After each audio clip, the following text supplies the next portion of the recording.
who really cares that you're slow? Truly. Slow doesn't matter when you have those huge buttons that they cover half the screen. They have armor. Oh, and Abic's just getting put in the stuff right now.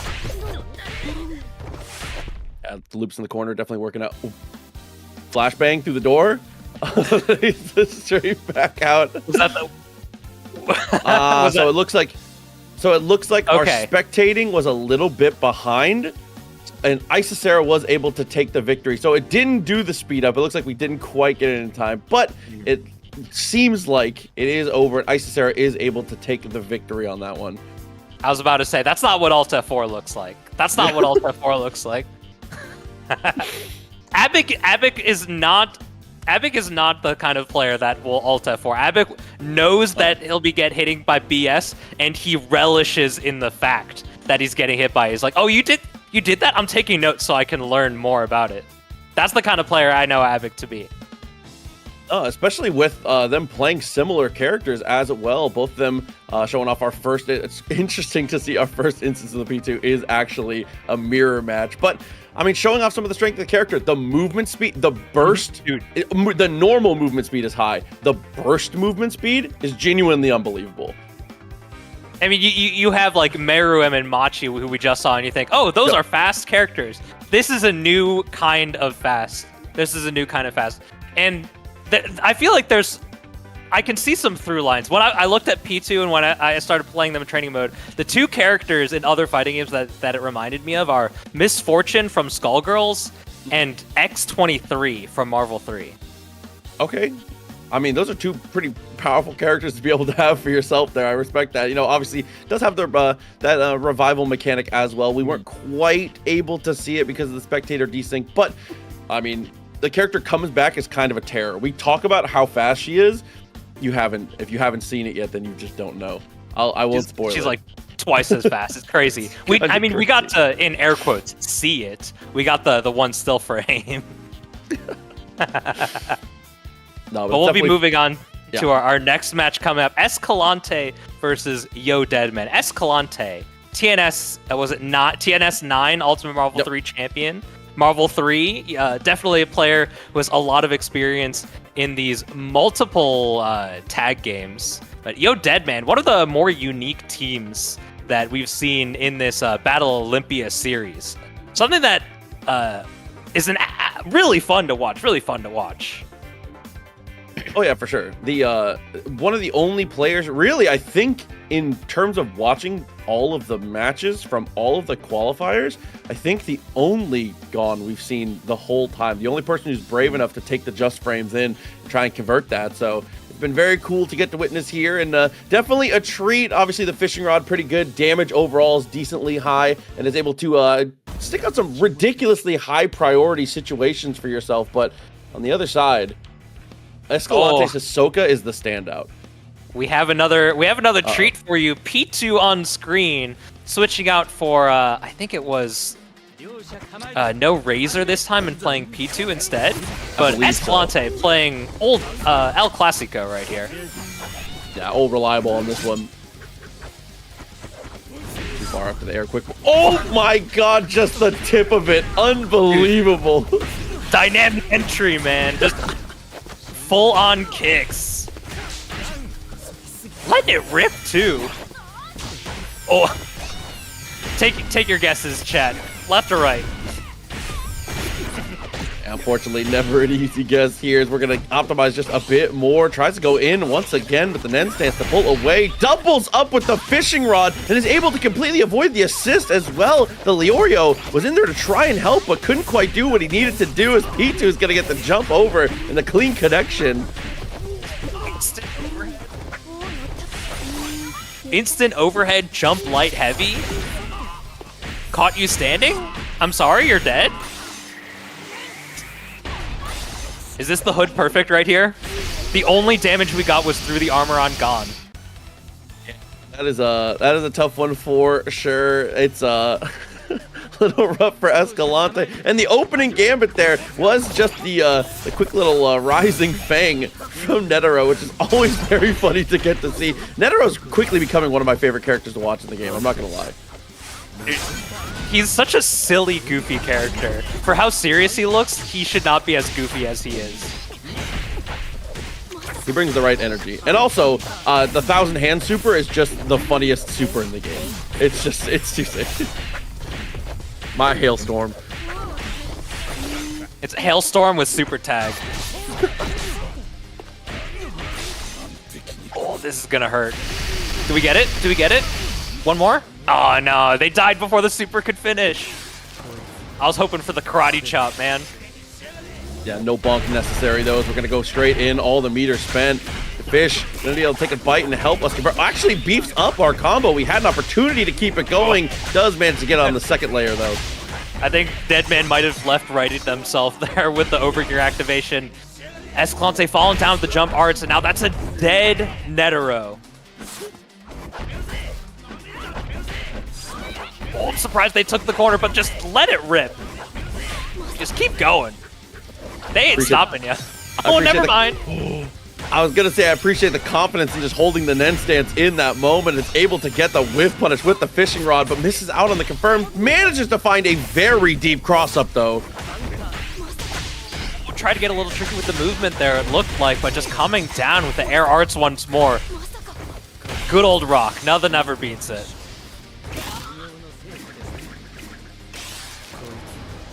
Just letting the level 2 come up. Indoor fish. We did like 20 layers of frame kill just for Khan to come in and up forward. He said, I'm out of here. It was the Jedi mind tricks, man. Dude, the absolute confidence to just let it rip with the stand arts right there. Oh, it gets the throw! We have level 3 available. The Gon Super is a wall bounce that you can combo off of. Overgears, or quick gears just to get the damage boost. This ought to be enough. Action here, I think it should be. Oh, he's so dead. Damn.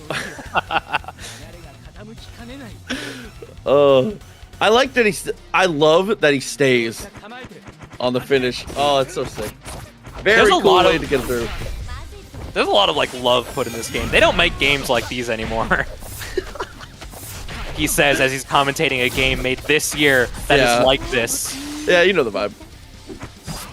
Cut through and just goes for the super on the minus frames here. It is able to get. Oh my god, I forgot about the guard crush. Actually, the sequence is disgusting as we take it back down to the earth and is able to find the high-low afterwards. Dude, this is unfair. This is unfair, man. Oh! Drops the combo. A little bit of chip damage. Coming in, okay.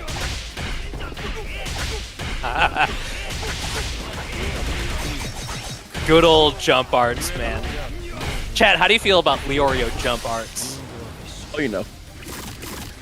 Taking it back down to the earth there. Doubles up on the fish. He's going to commit once again. Oh, uses the quick gear to stay alive and then the overgear to remain alive, but we died in the end. Just nan it out.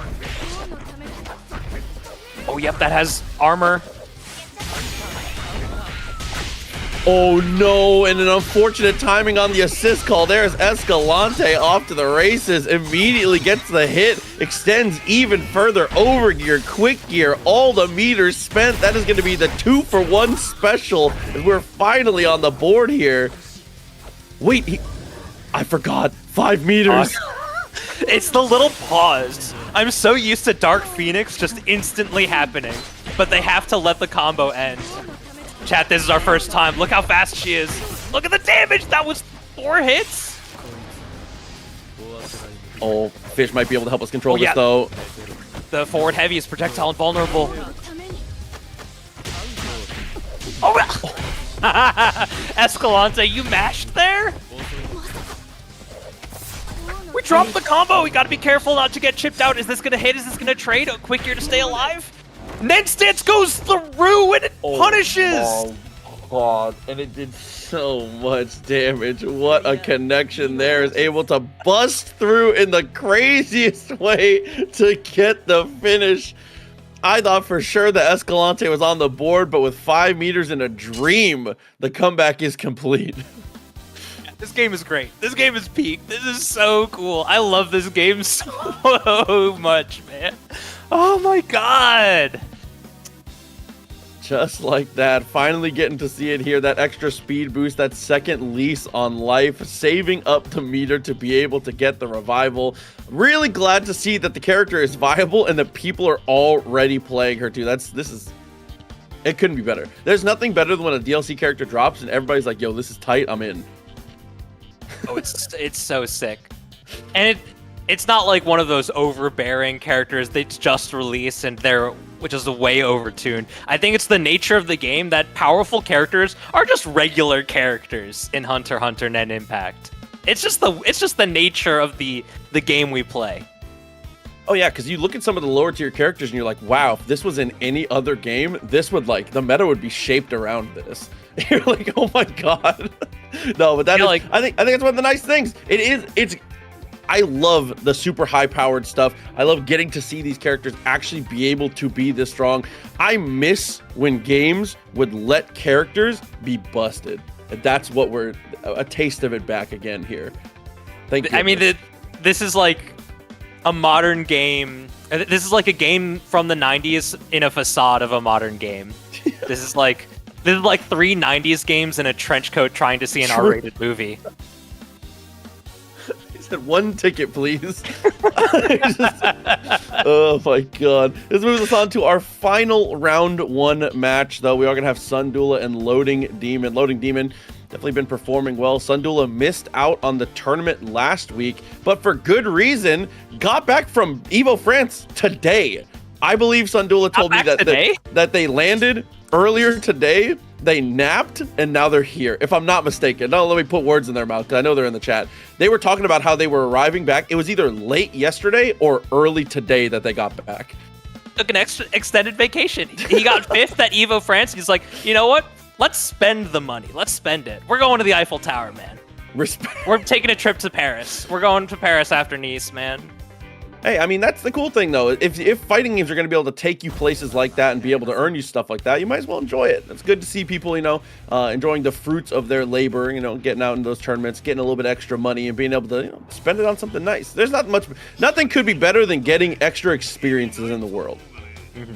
Yeah, but we know Sundula definitely someone who's shown a lot of strength. Consistent top 8 placements. The first player to defeat Kid Legend fully in the TNS Battle Opera series. 5th place at Evo France. But Loading Demon, no slouch themselves. This is the armor team right here. If you missed out on the connect, finds the low a little too far, ends up going for the counterattack like that. I don't know if you at home were watching Evo France, but this Uvogin champion's a little different. I think the kill freeze accidentally dropped the combo for Dula. Loading Demon coming back with a vengeance.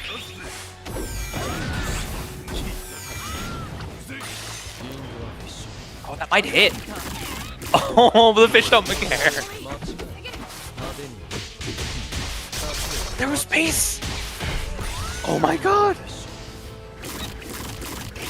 Oh, yeah, gets eaten up for it, unfortunately. There, the overgear does run out, and Morel has come in. And unfortunately, even though that was almost the most disgusting instant overhead, but luckily, Loading Demon said, "Oh, I remembered. I'm a top tier." Cancels out, gets the full screen normal, is able to take it coast to coast. Oh, we're gonna be getting level 3 after this, right? No, we just go for the swap out. Oh, a little bit too late. Sundula gets the side swap. We're gonna put them back to the corner. The level 3 drops though.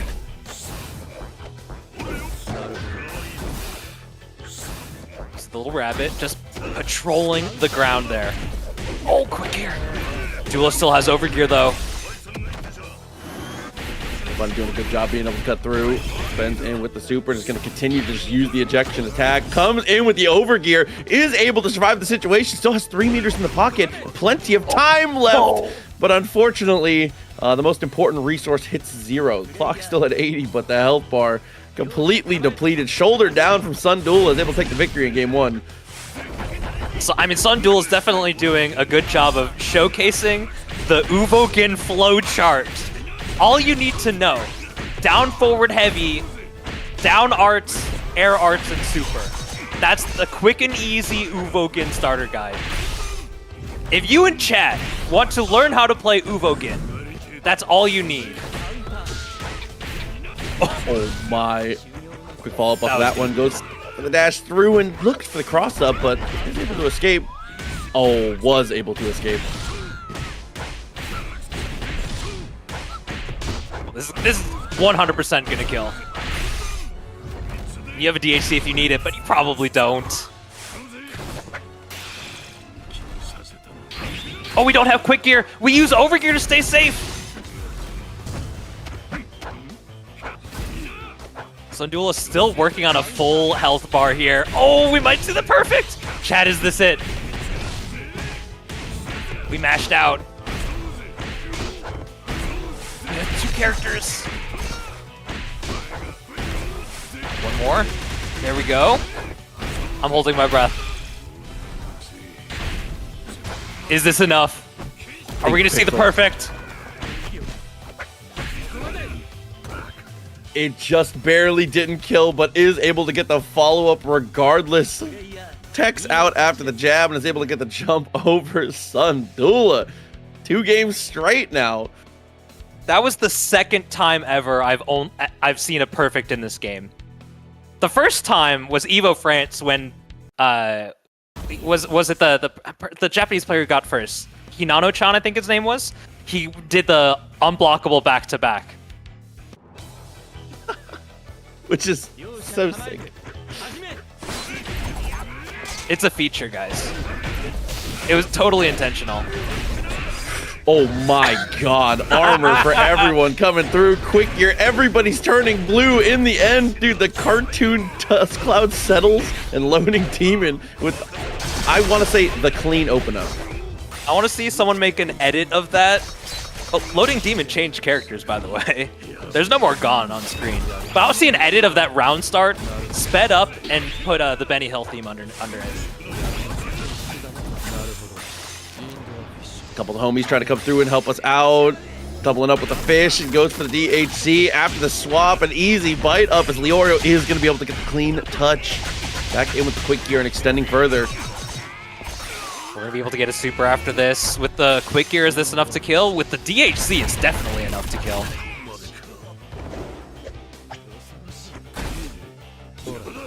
Oh, just let it rock. The forward art's not punished whatsoever. I swear, I lost my breath for a moment. I thought he hit 2 characters. No, lucky, it's just going to be the one getting burnt away here, but that definitely is going to be able to get the finish.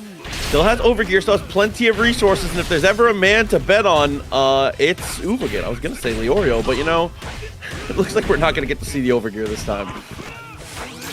Oh, we might. Staying alive. Oh, we used the Nen at just the wrong time to punish that. Even though we do have quick gear if we need it. Air throw not close to the corner. We don't get the pickup.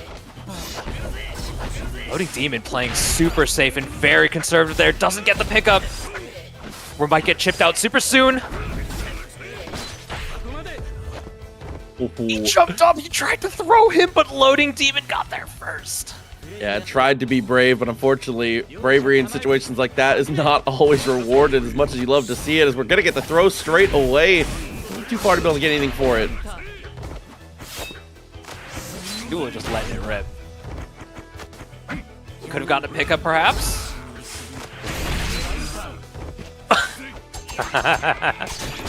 Dude, they do not make characters like Uvogin anymore. This is the type of energy I love to see. Double 2 once again. Doubled up and looks for the cross up. Good use of an end stance there. Pushes everything away and again commits with that Helmbreaker. That has been the open up almost every single time. So consistent, so stable.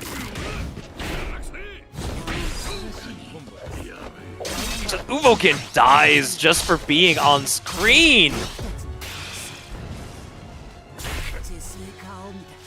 Aura farming right there.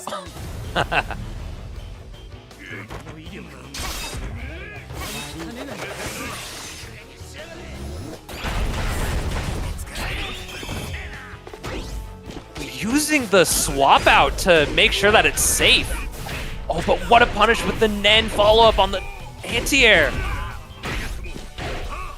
Put the shoulder down and follows through, and it's never a question when Morel's got the overgear on. It's definitely enough to kill 2 characters remaining here as we look for the spin and finds the throw straight away down to just the fish. Oh, we mashed. Too close to be plus on the rabbits there. Easy combo with the follow-ups. Getting a little bit lost in the sauce there, but the quick gear might be enough to allow the kill here.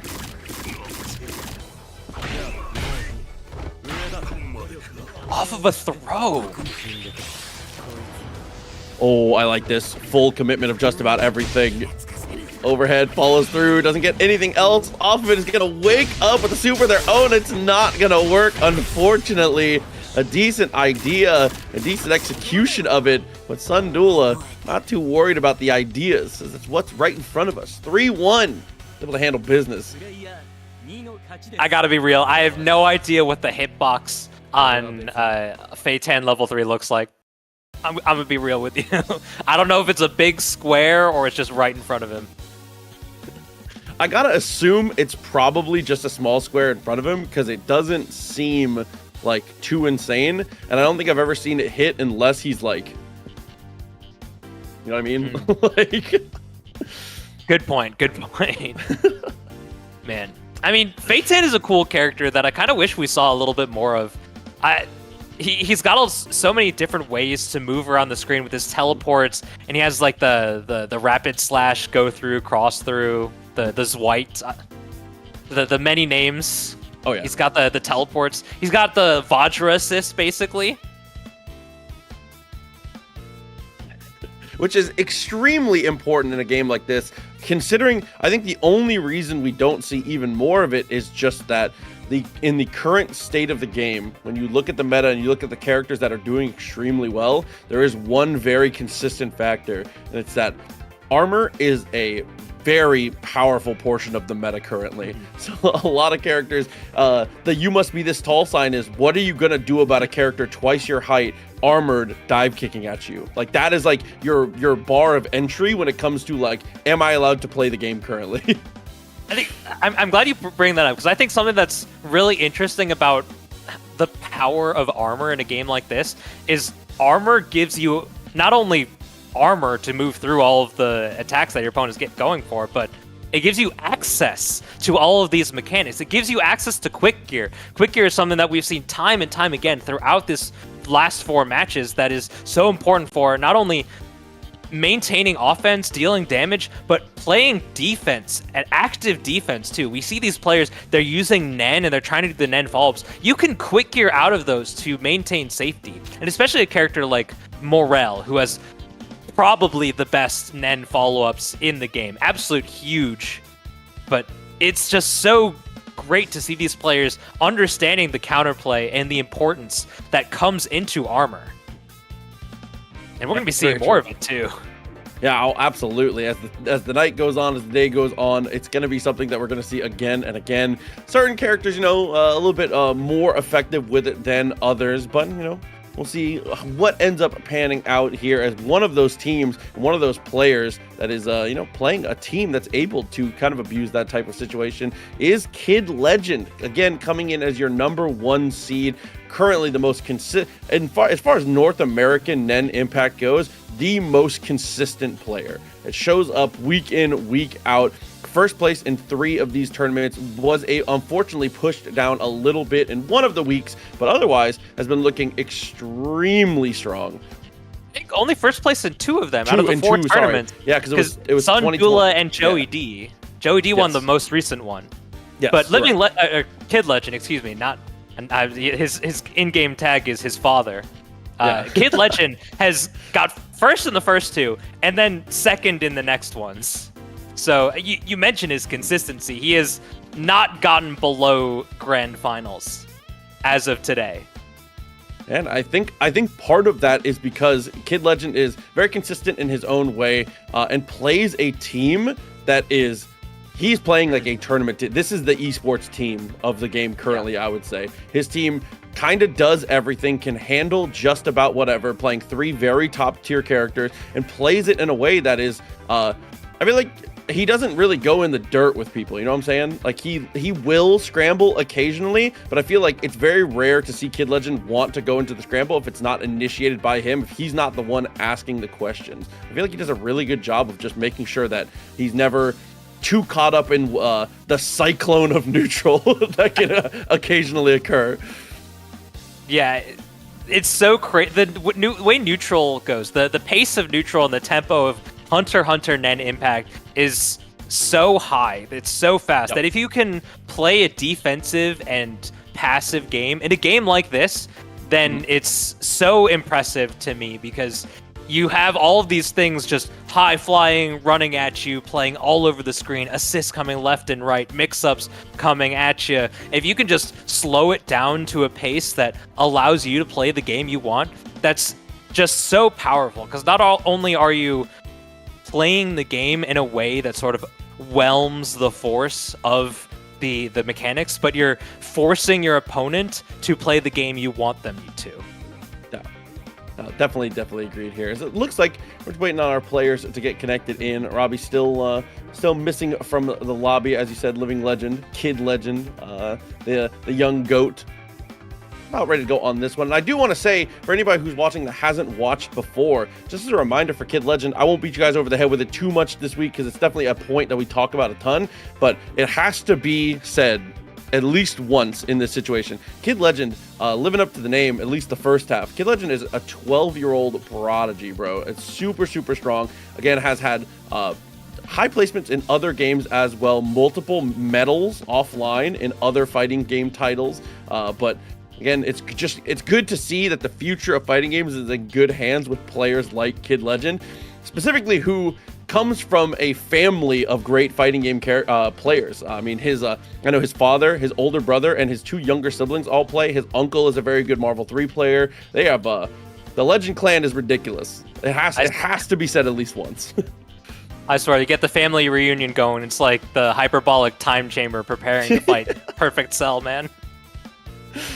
Oh man, it's good to see it as a family affair as well. That's something that I think I don't know, I would say probably a lot of people my age missed out on, is having, video games be a little more accepted, have your parents be like, yeah, this is probably you playing these games, not a waste of time. So it's cool to see people like Kid Legend get the support that they deserve. So definitely a big shout out again to the whole Legend clan, and it's good to see. I'm glad Kid Legend is doing what he's doing. That's all I'll say. I mean, he's definitely a favorite to take a big portion of the $2,000 prize pool that we have for you tonight. And we're going to see him in action right now. Kid Legend versus Robbie on your screens right here. I'll see if that Kurapika is able to keep pace here off the rip. Going to be trying to escape from the Morel. That's always the biggest example. But the back hitbox, Leorio's come out on the same frame, basically. And a couple times in a row, we get these trades. It's been scrambly off the start now. Jump arts coming in. Oh, and speaking of jump arts, we have another one slamming you down to the corner.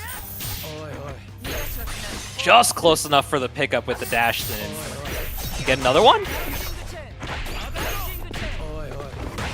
And we send them back, too, to heal up some of that life. Yeah, was just going through with the extensions there. Needed to build that extra meter. Doesn't even need the meter to kill, though. Is able to utilize that for the next mix-up. Getting straight back into it here. 1 bar, and it's going to get spent right away. I think it's always weird he's facing the wrong way. Dude, I have to take a deep breath and realize it's okay. The combo didn't drop. We Nen stanced on the ground.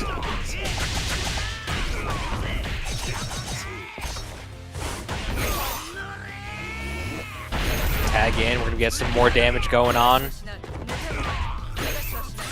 Not quite a perfect coming in. We have a few yellow bars from chip damage and some trades, but Robbie, what an absolute domineering first game. Other than a trade or two and Kurapika doing it to himself, look at this, kind of ridiculous there as we almost get the whiff punish. In the end, Kid Legend with the slide, gets the hit, drops his combo though, and unfortunately for him, the happy birthday nice and stable from Robbie. Yeah, with it so far away, we might be able to get the connection. Unfortunately, Hisoka Super not lasting long enough. Krollo still alive, and the forward movement on the Nen follow-up so huge. Went for the unblockable, just got the air hit anyways. Robbie with the Hisoka combo is going to be able to get plenty of damage going in.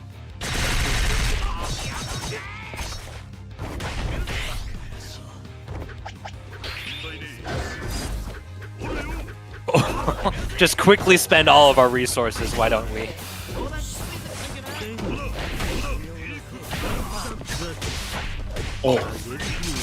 Well, and yeah, with the gum, is able to get the side swap there. Super sick to route back to the corner. $1 million tag.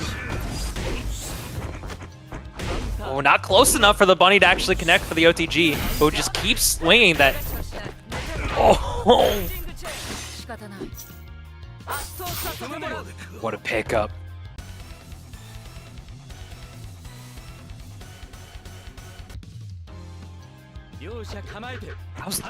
That was 2 games already? I swear it just started. You know, it's been happening in a hurry here. That near perfect on game 1, the big follow-up on the second, and Robbie once again keeping that momentum up. We've touted how consistent, how strong Kid Legend has been, and Robbie right now looking like the player to beat in the whole goddamn tournament right now.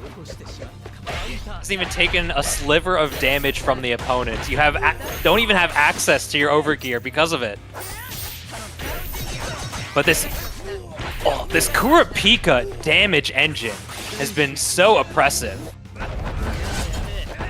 Oh, you might get chipped out. We use the overgear. It deals a little bit of chip damage.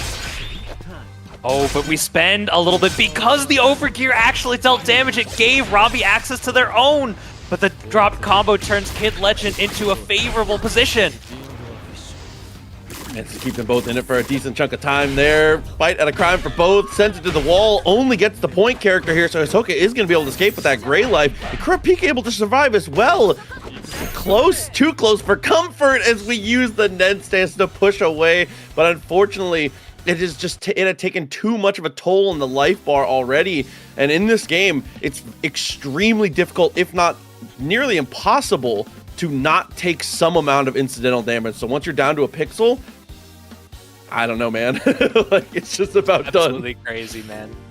He said it's a school night. What are you doing up so late? Yeah. Oh, man.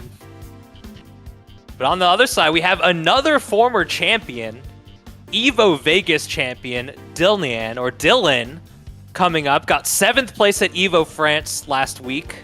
I believe it was last week. Coming up against EC Sarah now. EC Sarah, one of the players, it was EC Sarah versus Abik. He was one of our P2 players. Yes, that was we doubled up. She was coming through with the P2, which was definitely cool to get to see. Again, a little bit of a switch up from the team that we saw from her before, but is able to bring, honestly, the P2 is cool, and I'm glad to see it. It's the Razor that does it for me. Really good to see that character.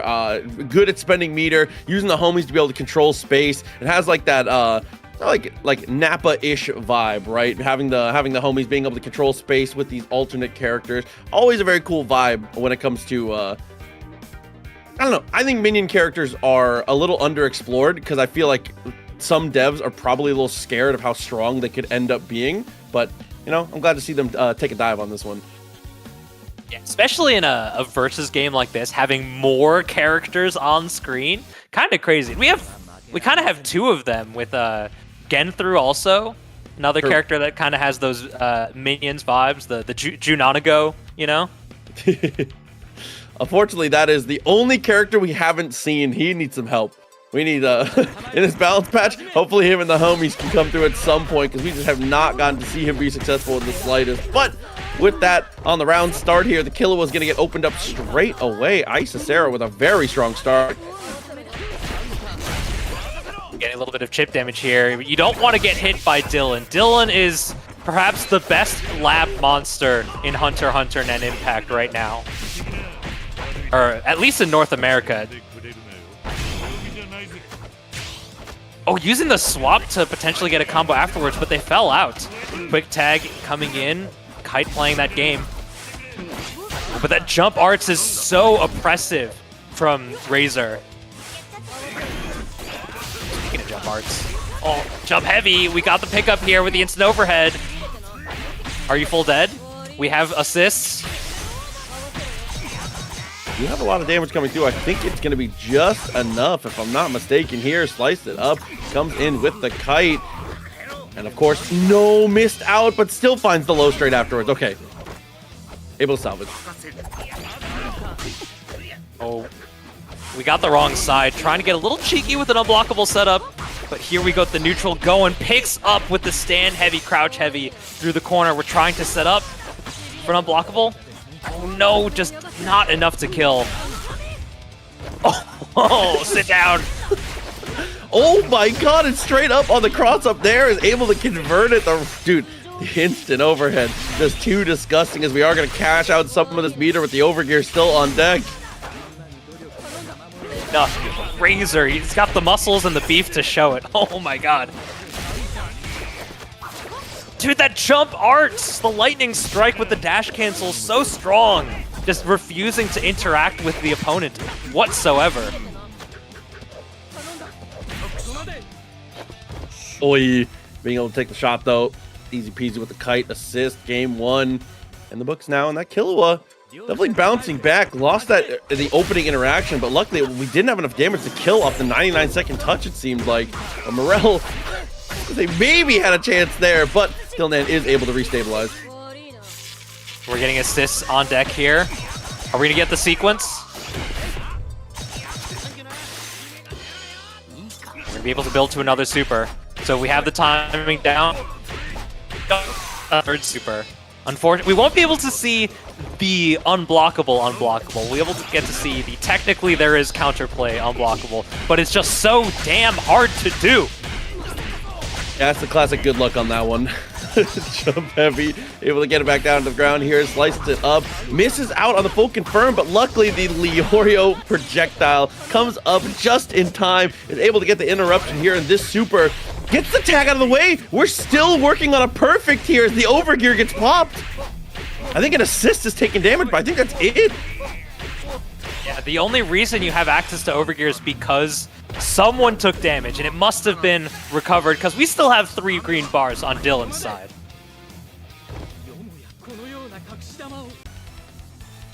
I guess it still counts as a perfect. In every other versus game that I've played, if the assist takes damage and it still gets fully recovered, that doesn't count as a perfect anymore. Low-key, though, that's how it should be. It should count. I like that. Old man yells at Cloud moment. Actually, dude. Listen. If you play a character that loses health, you still deserve to see that perfect every once in a while. You work hard. You deserve it. Treat yourself. It's aiding changed their mind, because that's how it is in Marvel 3. Yep. I was going to say, that's where the term Lariat Perfect comes from. It's an unfortunate situation. We have a bunch of bars. If we're able to get the kill here, no, we're just trying to set up. I'm holding my breath every time Dylan gets a hit, because I want to see it. I want to see it happen. I don't care if I'm a little bit of a sicko for it. No, it's good. It's definitely what we want to see. Oh, not what we want to see from the Dylan fans here, though. Straight away is able to get the interrupt and is going to cut into the super. And switching through with the arts, is able to get the point character out of the way immediately.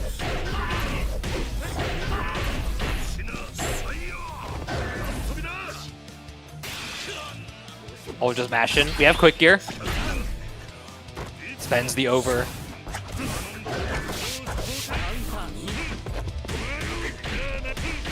Oh, she's able to restabilize with the ground bouncer. That was actually kind of sick, but misses out on the full confirm. Kite's going to get another chance to play the game. Yeah, the Razor Air Heavy hits so high, and as long as you get that jump arts to connect, the combo's basically well stabilized. Oh, coming in, jump medium actually connecting. Oh, stanky leg loops, hell yeah. We don't have any assists though. Oh my god, we don't, where we're going, we don't need assist. Straight back to the corner again. The timing was perfection, and now it's going to be a 3 jumps forwards into a prayer. Oh, same side. Oh, went for the easy combo right into the level 3. Spin the dial. And that's extra difficult to deal with too, because Dilnan on those mix-ups more than once was able to go for the dive kick on the cross up there. So finally committing to the same side when the game is on the line. That's always when you got to pull it out. You have to respect it. That was a nothing personal, kid. Nothing personal. Moving on, another qualifier into the top 8. I believe they're going to be fighting Robbie as the tournament goes on. That is going to be an absolute banger. Two players that we've seen play multiple times before. I believe Dylan is ahead in the set count, but you know, it all comes down. This is some any given Sunday type stuff. It's really, it's all about what happens today. It's nice to know the past performances, but in the end, it's about showing up right here, right now. Consistency is cool, but in days like today, in one bracket, a little volatility never hurt nobody. We saw the detriment of consistency coming up. Kid Legend went down 3-0, another 3-0 to send Dylan on to fight Robbie, and now we'll have to see if anyone can fight against them. We have Sneeze Lord, another player who's been awfully consistent. I believe a Feitan player has been hitting those pizza cutters well and good, but they're going to be fighting against Yo Deadman, who had an incredible performance earlier. I believe they were also rocking the P2 with the Netero and Gon also. Absolutely. So like you said, even before, obviously with the change of the characters, still rocking a very unique team. If I'm not mistaken, that Netero seems to be the carry for Yo Deadman when I watch. It's not to say that the other characters are slacking. It's more just that being able to utilize the super tag the way that he does, being able to have that character be an effective damage engine, as well as being able to, you know, set up for the other characters to be able to kind of just go a little bit crazy. Netero seems to be flipping all the switches. It's easy peasy for this guy so far. Seen the mix-up potential already from P2 going on. Just instant overhead confirmations, and we have the meterless guard crush as well. Another guard crush on the side of Gon coming in. We might be able to see some broken guards coming in the more this tournament goes on. I was going to say, especially with some of these characters getting a bit deeper here, straight away is able to go in with that Vajra-like assist, but the armor is able to interrupt and get us to the corner here. Just framing it again and again, as Gon's going to be able to get a pretty decent chunk of damage and get the reset on Phaeton to be able to get the finish. And easy stabilization too. We're going to be able to take this to the corner to allow some simple setups. Oh, we just let it rip! Oh, speaking of letting it rip, both these players having to quick gear just to escape the situation. Oh, but the scramble. Hold it down, gets the extra extension. P2. I was going to say maybe a chance if there's a drop of some kind, but unfortunately, none to show of. 3 meters still on the table. Oh my. And using those lows to break through the Nen follow-ups. They do have armor, but all armor loses to lows in this game.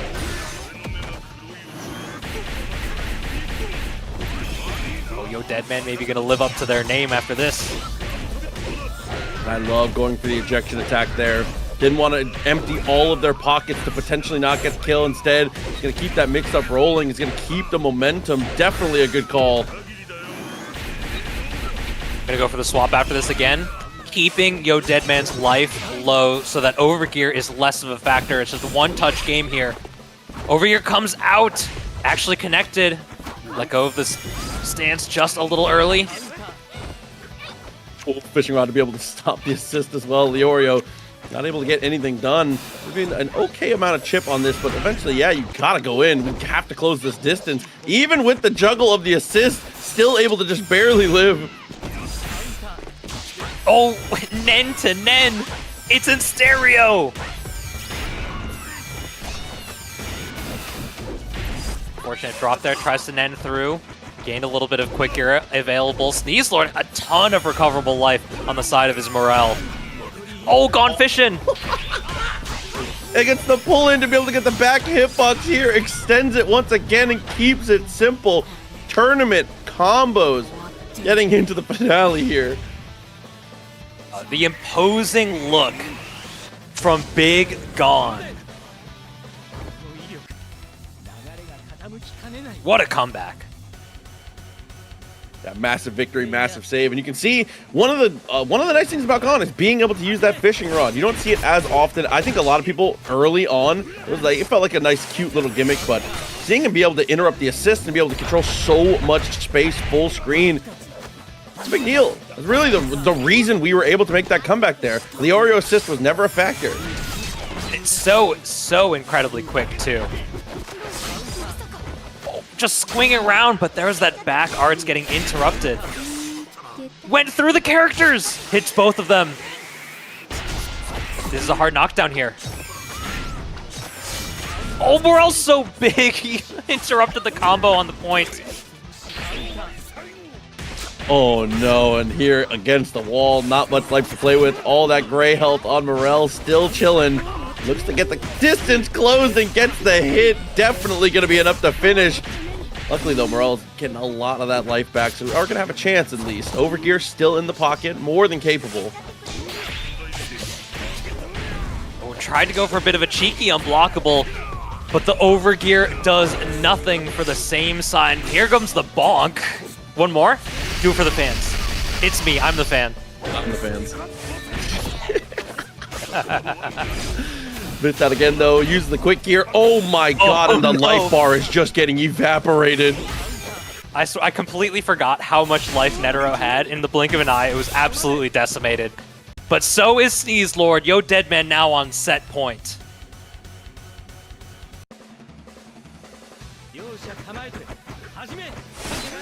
Oh, they just won in.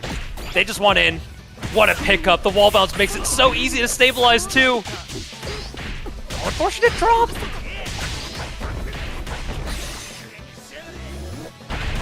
from the bar.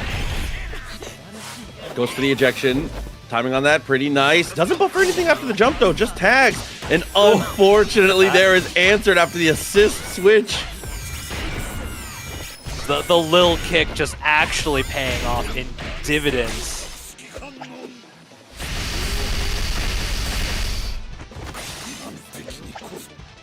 Super tag? Basically.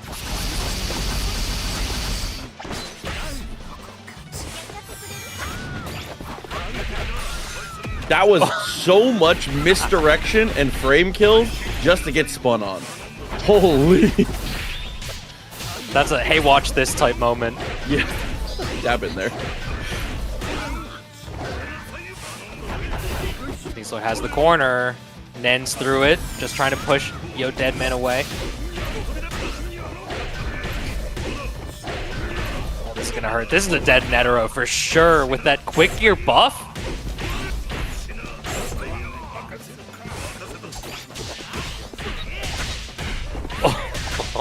Using the jump to have a bit of a screen pull and instantly swapping down to make it go for the low, that was cheeky. That was real cheeky. Sneeze Lord puts one on the board in short order. Yeah, and that's one of the nice things about the team comp here is obviously a little bit one of these characters on the screen. I won't say which one is a little lower damage than the other two, but Sneeze Lord's able to build so much momentum so quickly. A single touch with Overgear active at any point can just completely change the tides here as Leorio is going to bring it down to the earth, looking for the tag in this situation. But Netero, that was so sick from Deadman, is able to keep the pressure. It was very telegraphed from Sneeze Lord that he was going to try and go for the tag at that position. But Deadman just pedaled to the metal, doesn't let it breathe for a second, and that is going to net us the Leorio kill and a massive lead in game 4. Tries to net through the mix-up. The follow-up actually connects, but they just want it out. Oh, the quick gear is going to turn this to easy kill. Oh, but because it wasn't the point character's super that killed, they came in a lot faster. Caesar a little caught off guard, but returning to neutral.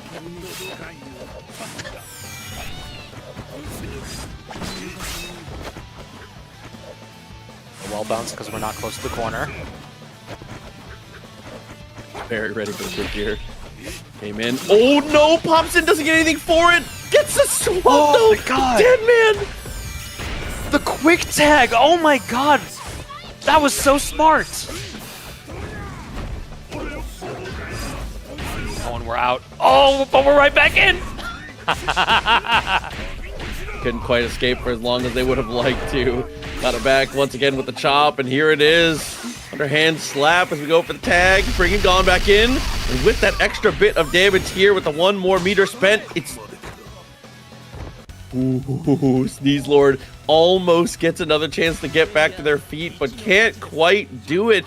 And another one of our top seeds actually falling to the wayside here. Yo Deadman earns the spot forward. And like we said, that consistency and getting that higher seeding mattered a lot, but it's not the be-all end-all. These players are just getting warm right now. Dylan, so far, the only player to maintain their high positioning through on the winner's side. But we have one more to fight it out. We're going to have Joey D and Sun Dula come up. And now these players, both victors in previous TNS Battle Opera events, both players well familiar with the BS, and both players that are trying to get in and trying to absolutely destroy you. Absolutely. This is about to be, I mean, Uvo on one side, and then obviously it is a true surprise to me to not see more North American players playing the Bisky. When I think of Bisky and I think of North America, Joey D really is the player that comes to mind here. He's doing a great job with the character. Damage lines up incredibly well. Once that transformation's already on, it's not if, it's when. He's able to kill from just about anything, from anywhere. It doesn't matter the resources, doesn't matter the team order. Bisky just... I mean, I've said it before, but I just feel like anything that can be done with a chisel, Bisky can easily do with a sledgehammer. It'll get it done quicker, too. I mean, I think one of the reasons why a lot of players sort of fell off of favoring Bisky is that she requires that initial investment, that initial 2 bars. And if you just don't get that off of the rip, like every other character, like early on, the characters that were like, oh, we have 2 bars, we win the game, they were thinking, okay, Krollo puts out the fish, Bisky goes into big mode. But Krollo just being able to put out the fish and instantly winning neutral is something that makes him so much more direct to use. And having to jump through those hoops of being able to have to actually enter the Bisky big mode is just something that not a lot of players want to invest in. And Joey D is someone who wants to get big mode active and wants to make that their win condition. Absolutely, and is more than capable with winning with all of the characters. It's just that that's the character that we definitely see have the most success for him, and also it's just the funniest character to watch. Truly, truly, this game is already a spectator sport, but seeing Bisky turn into the big body and handle business with Uvo on the same team, Joey is such a treat to watch, bro. This is gonna be this could be grand finals that really, like, if you're watching offline, like NENxIMPACT in the future in North America, this could be grand finals anywhere. Oh, truly. This could truly be grand finals. Sun Duel player that likes to travel a little bit more than a lot of other players to these tournaments. Joey D often just sticks around the Midwest. I believe he has a kid now, so that's definitely stifling travels there. But definitely a player who could make top 8 at any event that they show up to. He's one of those kinds of players. Another Marvel aficionado's taken a ton of tournaments on his own, made a ton of super deep runs, but this game is nothing to scoff at. You can just lose for looking at you funny. Look, you just they insulted your mom, and you're like, you know what? You're going down for that. We'll see between the two who is able to take it out on top, though. This match holds a ton of weight. Like I said, this is really going to decide a lot of the future situations in this tournament here, because this is as far as head-to-head, pound for pound, one of the sickest matchups we're going to get to see all night long. And honestly, regardless of who wins, like I said this could be grand finals at any tournament. This could be grand finals for this tournament. Regardless, one of them obviously has to go to loser's bracket, but both more than capable of getting it back in, and you can see why. Look, he's just... he's here. Dude, did you see the top 8 graphic for Evo France? Yes, I did. There's no escaping him. Dude, he's freaking football linebacker or lineman right there with a shoulder just right against you. Puts it down the bowl charge. Oh no, quick interruption though. Sundula, very nice to be able to press at the right timings here as we're able to get the extra extensions to the wall, but misses out just a little bit. Oh yeah, Joey D not overextending, using the air arts because he knew he didn't have quick gear to keep himself safe. But now the instant overhead swipe off of the assist to lockdown. Dula might be losing his Krollo because of it. Oh. It's looking like it might just be the finish here. Obviously does get a little bit of an extension at the end, and the life total is not looking too good. Goes from low a couple times, the frame kill, and finds the knee. Dude, it's just so hard to deal with here for Uvo. It's like you know what's coming, but it's so powerful that you can just brute force it.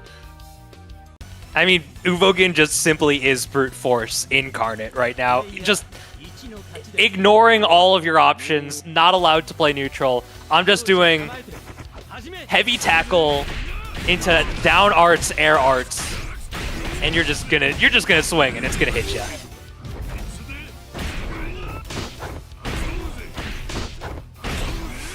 We have some more assist pickups here.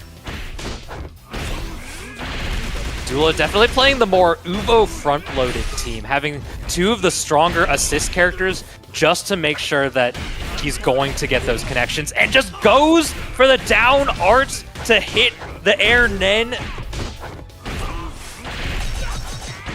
Dog. Yeah, you already know. And it's just going to spend that extra little meter just because. Still has a bar to go. We talked all this. Oh no! Comes in with a pixel. I thought the Biscuit was going to be the one coming in, but it was just barely still alive. Here is... No, nothing. It's just going to be the transformation for Joey. Oh, but he goes right for the slide that breaks the armor. I think Sundula was definitely mashing there, because I know I was. Oh yeah.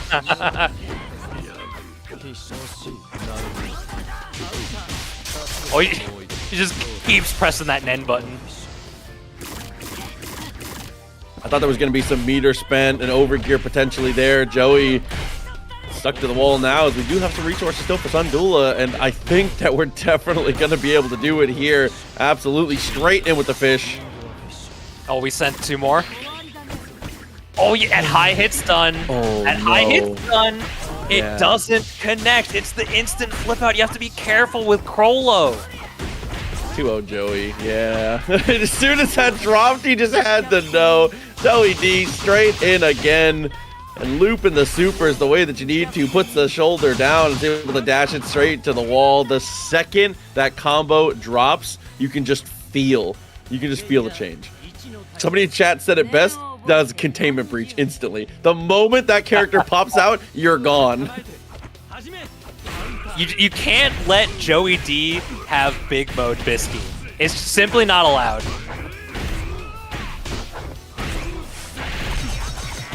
Yeah, but here's that Dula front-loaded Uvo team. We missed one of the Nens. Gonna do some damage though. Uvo's one of the heavier health characters, but still goes down. There's a down art starter. Speaking ye shall receive. Following up well. So meter pretty effectively here with the Nen stance follow-up. OTG, and is able to get one more. Has to settle for the reset, but Joey's able to find the throw in that situation. Was off the back foot. These slides from Joey are just paying off. He just keeps pressing them, and Dula's swinging right into them. Oh, we're gonna get the free level up. Left, right. What are you feeling? Who knows? Even if I had guessed, I don't even know if I would have known the answer here, but we do get the switch up as the overgear and the fish is able to follow through. This is level 2 overgear. It's still gonna be a kill, but it's gonna take a little bit of extra work. Level 2 fish.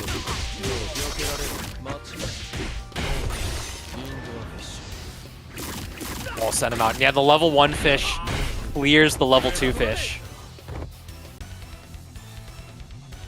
We're on the board. Looking much better here. Joey D didn't really get a chance to be able to get their shenanigans started. That round start touch for Sundula. And I feel like that's just, again, another you must be this tall sign here as both players spending quick gear, spending armor. There's the touch for Joey. if you're playing an Uvo-centric team, I feel like you've got to be able to get a kill in the mirror match off of that 99-second touch. With the 1-bar starter, you have to be able to take out the mirror. Dead dude. Off the little itty-bitty frame trap. Well, congratulations to Joey D. Oh my god. Pops the over here, spends the meter. It's one character left over, gets brought back down to the earth, and that will definitely do it. Joey D, off the happy birthday, gets the near perfect. The Bisky is just the insurance policy. Uvogin's the real job. That's true. Oh my god, that's a strong follow-up and a great way to start it here. Like we said, we talked about the Bisky a lot, but the Uvo really ended up being the carry that we deserved. You love to see it. That's going to be Joey D up against Yo Deadman, I believe, Yes. on the winner's side. The other side of winners, it's going to be Robbie versus Dylan, Joey D versus Yo Deadman. We're going to be filling out the loser's side of top 8 right now. And that's going to be figuring out who's in the money. This is $2,000 here for the TNS Battle Olympia Finals. Top 8 only. Top 8 only. There's no Maturino tonight. We know how you love to claim those codes, but tonight they're fighting for that 2K. Absolutely. The prize pool split up pretty effectively here. If I'm not mistaken, the lion's share here is first place is going to be getting $850 of the 2K prize pool. So decent little chunk of change on the split here. And being able to just get into that top 8, be able to say that you made it, being able to get just a little bit extra, a little bit of cash on the side would be a very, very nice accomplishment here. But like you said, loser side qualifiers and the #1 seed facing potential elimination before the top 8. It's Kid Legend up again. But Kid Legend has won the tournaments from loser's side before. He's no stranger to the loser's run. Definitely made some absolute legendary plays in the past. We'll have to see if they're going to be able to make it through. We're seeing Kid Legend here up versus Loading Demon to see our first qualifier into the loser's side of top 8 here. Absolutely. Just as a reminder as well, we are going to be playing all of the matches on stream, so you're not going to miss any of the action here. So it's going to be 4 loser side qualifier matches before we get into that top 8 and getting to see who is going to be able to walk home our champion. Well, not even walk home. You're already home. You did it. You made it. They're playing for 2K all from the comfort of their own home. They could be wearing their underwear. They could be wearing their pajamas. It's that easy. You gotta. We're playing for a lot of money. You gotta hedge every bet you can. You've got to take as many advantages possible. Hey, do what you gotta do. Will do it. No, 100%. Listen, I respect. I'm about to get like a Snuggie that has like a compartment for the stick. You know what I'm saying? So I need the. But okay. Kid Legend Loading Demon, as we said, loser's side qualifier to be able to get into this one here. That Point Morel, obviously a very tall task to be able to get over here on the for Loading Demon. Save us against Kid Legend. I mean, it's definitely a tall order. Loading Demon has definitely seen a lot of difficulties making it into repeated top 8s here. Mm-hmm. But we'll have to see if they can even qualify for the top 8 of this finals. And they're up against definitely a brick wall. Absolutely. Again, one of the prototypical top-tier teams on the other side. Full armor all the way through, as well as multiple fish breaking out of the aquarium. So a lot of headache stuff to deal with here on the side of Kid Legend. So it is going to be the mirror match at the start, though. But you can see those eyes on the third slot on the first player side. He's there. He's waiting. I mean, a lot of players, they love the Uvo points, but seeing Uvo anchor, we see a few unconventional team orders throughout the event. We've even seen a point Leoria today. That's true. Oh, baseball swing. I completely ignored. Had plenty of room to be able to get away on that one. Uvo, I thought for sure we were gonna get the tag in. Oh my, dude! He's like, I got a down arts too. What are you talking about?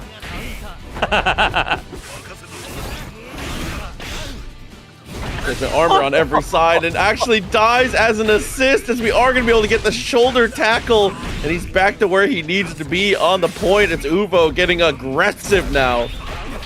Trying to go for the guard break, but I think Kid Legend unfortunately was swinging after the burst, but here comes the reversal. The fish are out, overgear spent. This isn't going to do chip damage, but this is going to be tough to deal with because Kid Legend is moving.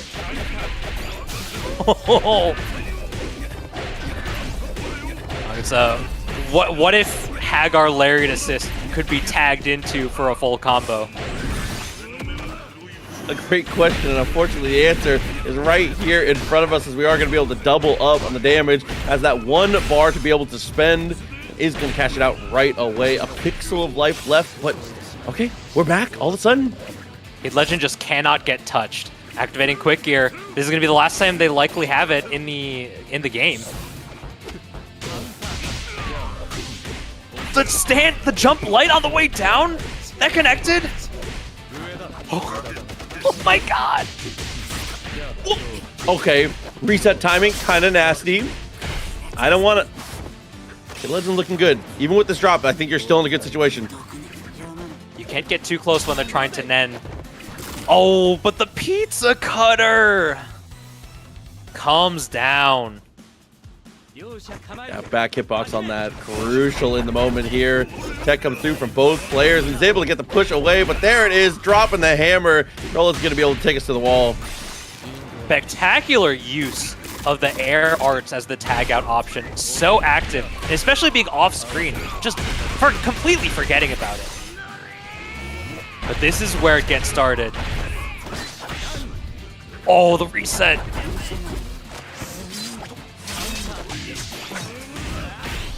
I like when the Uvo assist comes in and he just stands there and watching. The Uvo down assist is tricky. It's genuinely a pretty solid assist, but it's awfully defensive for a character that just wants to be right in you. Oi. Got up with the slide. The OTG working out beautifully. Swaps into the Morel. Misses out though. Quick Gear saves their life for sure. We commit to the super once again. Spending it too, very smart, even if it got blocked, because it does have armor. Oh, Krola's definitely done for. Oh, they just instantly air arts on the way down. Kid Legend on the back foot. It's 2-0 up for Loading Demon right now. And the Uvo again and again, just proving to be a difference maker here. Goes back to the order select. So maybe had some kind of swap for himself on this one. This is the potential exit of our first seed outside of the top 8, a 9th place. Definitely be a heartbreaker here, but the tech comes through and Leorio is able to take advantage off the rip. Tries to do the Nen follow-up, but the Leorio down heavy slide. That's low, breaking the armor.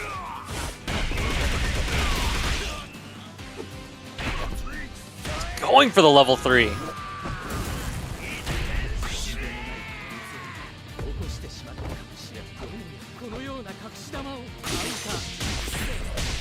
I like this up forward. That's my mix. It times perfectly. Just like that, is able to put it to the wall here. Is going to try and set up for the reset and just holds the Nen stance to try and save. Fortunately, can't save forever here. Kid Legend working on a perfect right now. The perfect's looking pretty good so far. Trying to Nen through, a little bit of damage dealt on the assist. Chip done.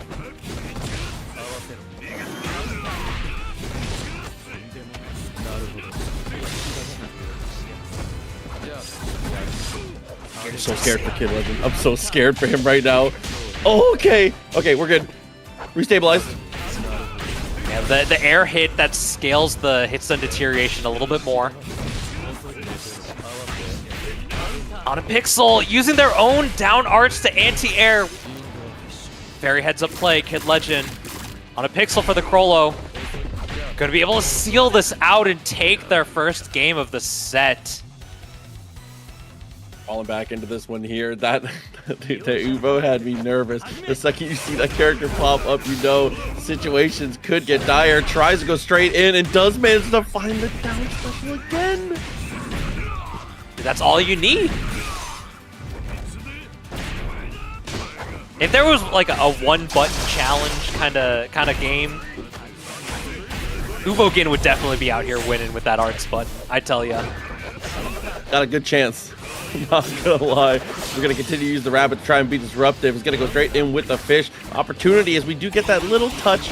Fortunately now stuck in the corner as so much life being drained off on block, but gets the quick switch and is able to interrupt and get 2 for themselves. Yeah, but this is Anchor Crollo. We're building up some bars. We're spending the meter just to take control here. The throw comes out, but the fish are still active. Instant switch, able to block. The guard crush. Is this gonna be it for Kid Legend? This is heavy scaling. Fish come out, level 2. No, the bad assist call. Oh no! Genius again. These quick swaps have been so good. Nen stance saves us a lot of headache again. Drops the combo. The assist messes it up. Oh my god. But we still save it somehow. What a swift reversal of momentum there. After the happy birthday, not killing 2 characters, still able to have the wherewithal to punish, going for those option selects, and takes the victory, eliminating the #1 points leader of the Battle Olympia series here. Fortunate elimination there for Kid Legend, but I do want to give a shout out as always. A strong competitor top to bottom, always looking good, and hopefully can bounce back and be even better in the future here, because definitely is a monster of a fighting game player at the age that he's at. So nothing but the best to the whole Legend clan, but specifically Kid Legend. Keep doing your thing, bro. Glad to see you doing so well. You only get better from here. We have a return of one of our P2 players, EC Sarah, coming up versus Escalante. I just want to crazy. I want to see more P2. P2. I mean, obviously, I want to see characters we haven't seen any of. So like Genthru also. So if anyone out there, if you're listening in, and if you have a pocket Genthru and you want to make me happy, I can't do anything in return other than give you praise. But if you want to make me happy. Hey, listen, like we said, as far as the character selection goes, it is the only character we have not yet seen in these online tournaments, in these online qualifiers for NENxIMPACT. So maybe one day someone will bring it to the table and we'll be able to enjoy it for the one time. We got like one of them offline at like F2Con, and that's like actually I think the only gameplay I've seen of the character other than like just mashing with them myself a little bit. This is an evolving game. There's definitely more support coming because they have a whole season of characters planned out. So there's still possibility of like characters getting buffs, characters getting normalized, absolute wild balance decisions. Definitely possible. All within the realm of possibility. Here's the P2 coming. EC Sarah with the Armor Boys on backup. Yeah, we'll see if she's got it in her one more time here. The Razor, obviously, a crucial part of the team comp here. Straight away, we find the throw. Unfortunately, the Lariat was spinning the whole damn time. We get the tag, we get the punish. Ice Sarah off to the races. Not just that, but being in the air means you couldn't use your Nen to push them away. Oh, auto time is using that back arts.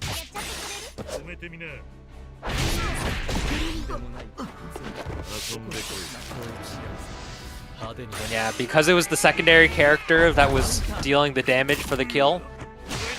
Oh, but little homie just holding things down. In the end, we still are able to tech out and be able to get the bounce back here for Escalante.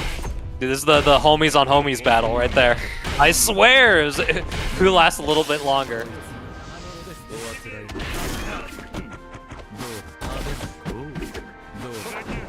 Defense there, but Razor almost getting dealt lethal damage there in the end. And but full commitment. At this point, you're just routing for meter. Potentially can go for the ejection here, depending on how the routing goes. Instead, just gets the lockdown. Definitely the right call. Was the right call. We have overgear if we want to spend it. Make it super easy. The wall bounce. Oh, and yeah, because you're Morel, you can just keep swinging. With that armor? Oh my, 5 hits, by the way. That's full health. Holy. Sorry, Morel, you swung at the wrong time. And that is the power of Leorio, that one dropped combo, being able to get this character, if he's able to breathe for just a moment, gets the interruptions at a massive rate there. Escalante gets the air throw off the start. He gets a little bit extra damage on Razor, but there was going to be no way to be able to stabilize both those characters in that combo. Easy pickups. We have 2 assists available. This is almost guaranteed death here.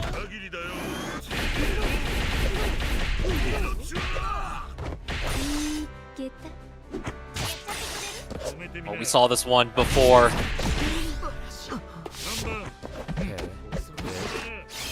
The self mix-up? Okay. Oy. Dive kicks able to go for quick gear here. Sends it straight to the wall. 4 meters in the pocket. Escalante backs off. Sets up for the tag. Oh. This is looking mighty similar to our last game. Oh, but Escalante gets the hit now. That overhead forward heavy is just so potent. That's got to be one of the fastest, most devious overheads in modern fighting games. Yeah, blocking that character standing is an actual nightmare in a game already kind of full of nightmare situations. Like, I feel like certain incomings on the right timings are like saw traps in this game, dude. Like, could be a decent conversion here. Plenty of damage.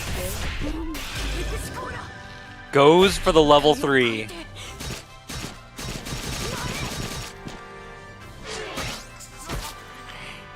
Ghostblade super.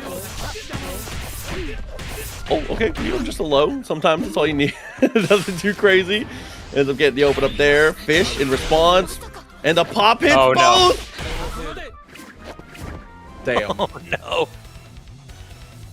I was mash and throw there. I probably got hit. I find myself in certain situations just turning into a throw masher, for sure. Like, sometimes you're just like, I gotta do it. It's my only way to go back. Dude, I'm in a situation like that. I'm fearing for my life. Throw is my only hope.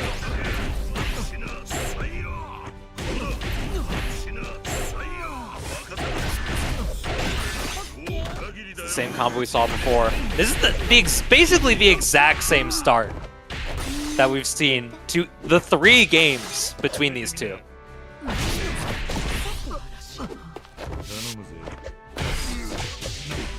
Damn, the back of the neck. Holy. Dog, we just held up forward on incoming. Gonna have to slide. The Lariat assist is only armored. And the low being so active as well. That was just level 1 fish. That was locked down forever.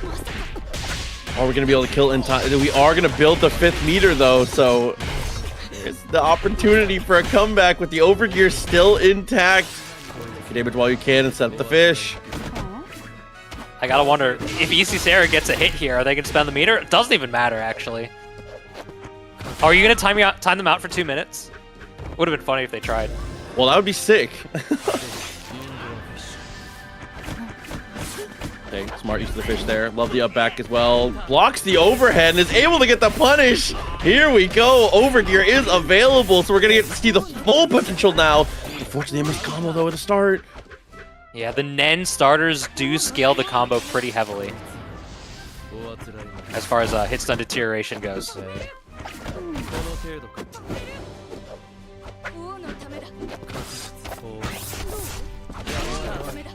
Oh, that's armored! If you hold the arts button. Oh, speaking of armor, down arts from Leorio? The hidden armor move?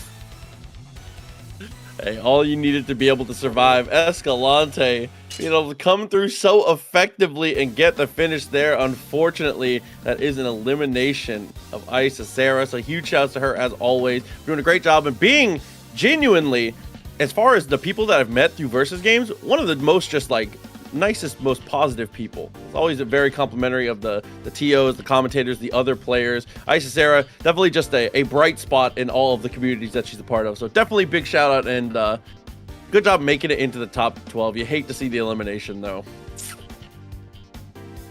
Isisera, definitely a treat to watch when we have the new characters on screen. We're going to be getting a little bit more if Abik is one to show us. Abik, they were playing the Pito with Machi and Kite before. This is always a very cool team comp to get to see. The high speed shenanigans were kind of ridiculous in the early stages of it. Unfortunately, we didn't get to see too much more of it here, but like you said, a chance to be able to you know, get back into it. I was saying that I think that I originally thought that Machi was super lame. I'm not gonna lie to you. Watched the character for a little bit, kind of understood the game plan, was like, nah, not that interesting, this and that, blah, blah, blah. Seeing the way that the webs interact with the characters and seeing the way that Abik kind of approaches neutral. Abik, first of all, looks like they're having a blast, which is the most important thing. Very clearly having fun with the character. And two, I feel like the character's a little better than I thought she was. I'm not saying she's like top tier. I'm not saying she's like out here contending with the Uvos and stuff, but I think the character has way more tools to handle a lot of the like the you must be this tall signs than I originally thought, and Abik has been showing the way for me.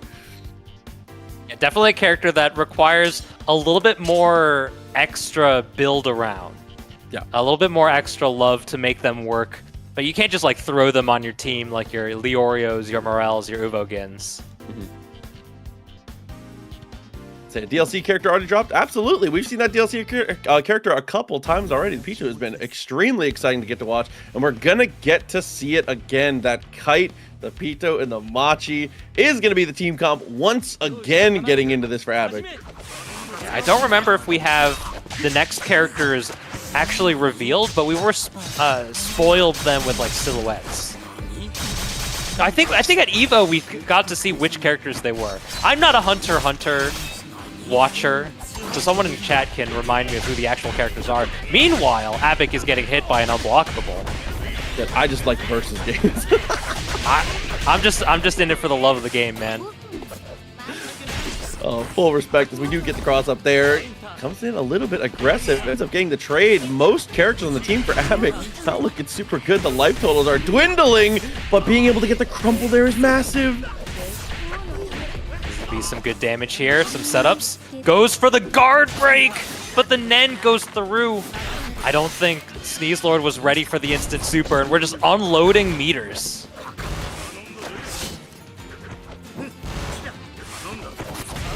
Just trying to stay away from me. I like that. Kind of character they do have like tools to zone, but the zoning tools in this game are generally not very strong. Yes. The way to like zone is more of just like, I'm going to just not be where you're trying to hit me. Oh, for sure. It's very much just like projectiles more to occupy space and kind of be annoying and kind of stifle other characters' approach, as well as be kind of an activator, initiator. A lot of times, just be Kite, like you said, in that situation, takes the shot, goes for the tag with an assist that moves super far forward from the P2. Nice idea. Oh! What a quick gear falling down with that throw and getting the full charge on that stand arts 2. Overgear active, level 3. So dead.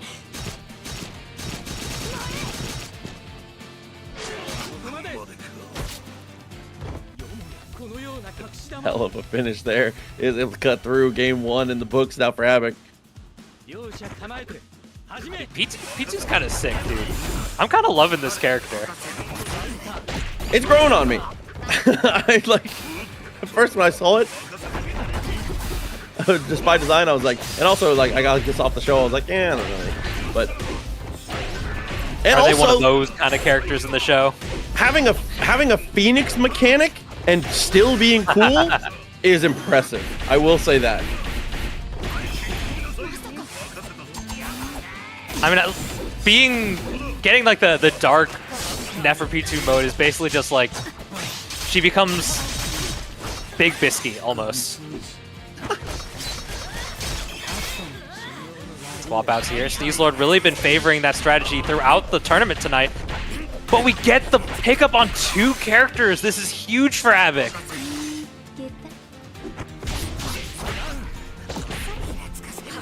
You get another super off of this.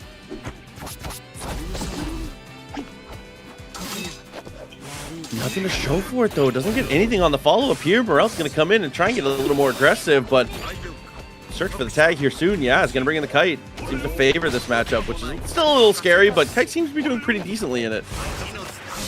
I think the way that Avic seems to be playing Kite is more of like a facilitator to set up the other characters by putting those rapid shots on screen, but sometimes the quick gear low just gets you, and that's going to eliminate the Kite from standing here.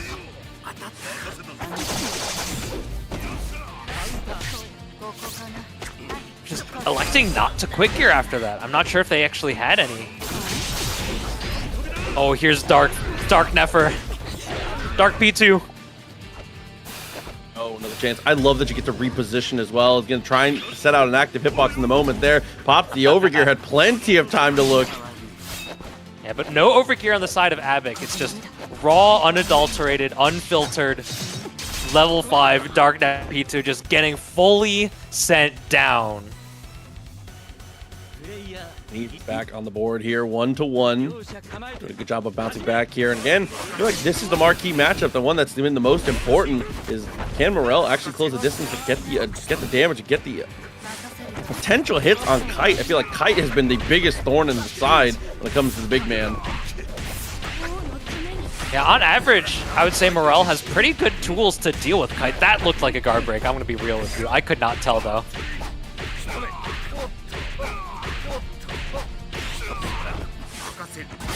The scaling definitely tells me it was a guard break.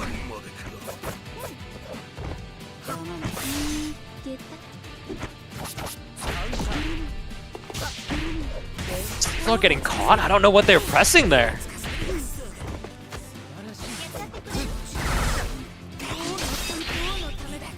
Oh my god.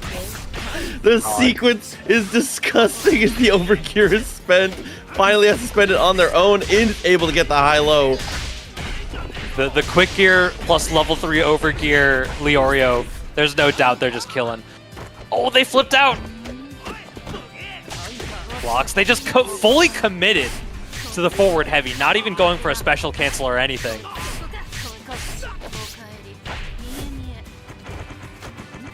I don't think Avic expected that side swap. Makes it over to the other side. Here's the DHC to seal it out. That's 2 up. No, that doesn't actually connect. That is a hella active normal. As we jump in, sticks the leg out in the late hitbox, is able to find it. 2-1 now. Jostling for position here in the top 8. I mean, Kite's well known for his kick normals, I tell you.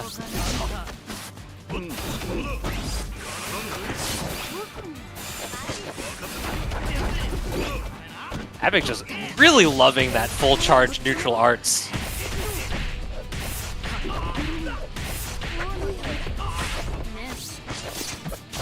Tries to go for the guard break, but unfortunately drops it. Still gets the pickup off of a bit of a American reset there. I'm sorry, what? How did that happen? Definitely don't know. I'm gobsmacked. Ooh. And let's get a trade. Was going for a deep cross-up. I loved the idea, but Sneezlord said, hey, that is pretty good. Right on board, is able to find the jab to stop it. Going for the swap out here. We actually timed the Nen stance properly there. So impressive. I think we're trying to kill the assist here. No, Leorio's already dead. Never mind.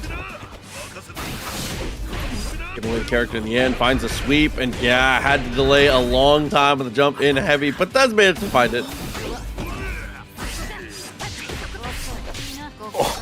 Oh gosh, we were just holding it.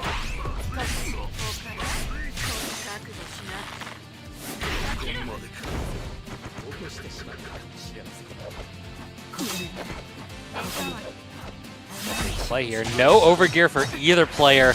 mashes out and gets the pickup. We have a level 3, but unfortunate drop there for Sneezelord.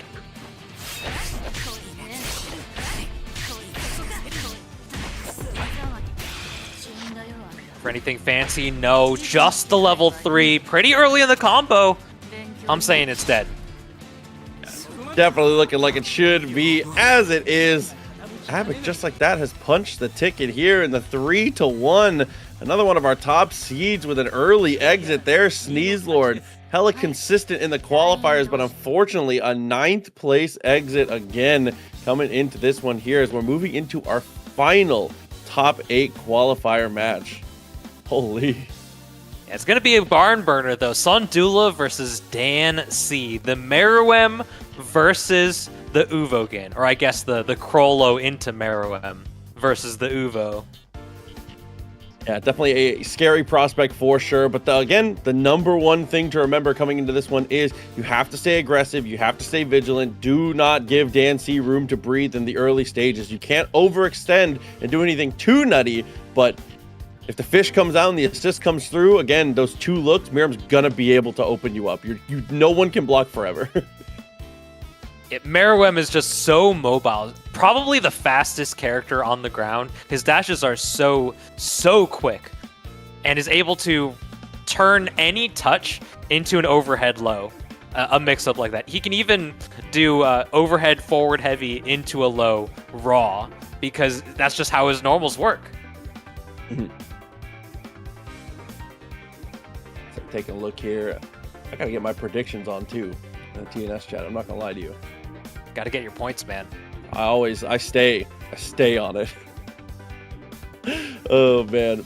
Like I said, the final qualifier though, if I'm not mistaken, going on into this one here, this is going to be a tough situation for sure. The active tag versus the full-on armor, the Uvo. Another one where it's a shame to see either of them go because I really do like both of these playstyles a lot. I love getting to see the super cheap stuff with the meter. I love getting to see the fluidity of the teams. And I also just love to get to see the armored characters just get to handle business. It's like that scene in X-Men 3 when the Juggernaut is just stuck in the wall. Yeah. And just like, wait, I'm the Juggernaut, and breaks out of it. That's Uvogen. I'm the Juggernaut, guys. That's my brand-friendly version.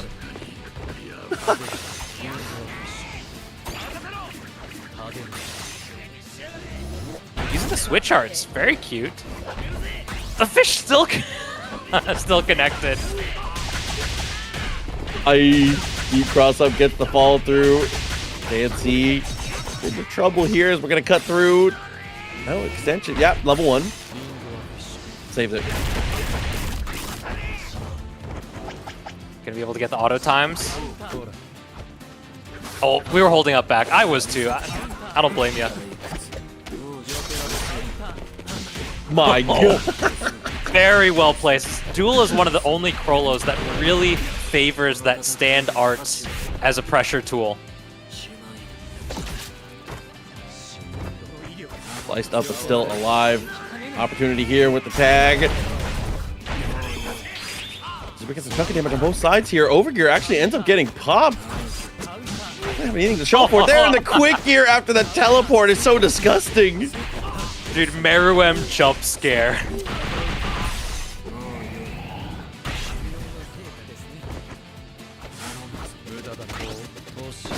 Especially because the quick gear grounds you. On standing attacks that look like they're airborne, like you input the button while you are technically on the ground. When you quick gear, you are instantly grounded. Similar moves are like the heavy follow-up off of the neutral arts from Krollo. You do the instant quick gear, you're just on the ground.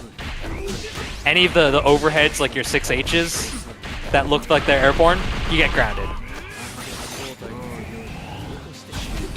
Active tag one more time. Oh no, it's just like that, the breakout.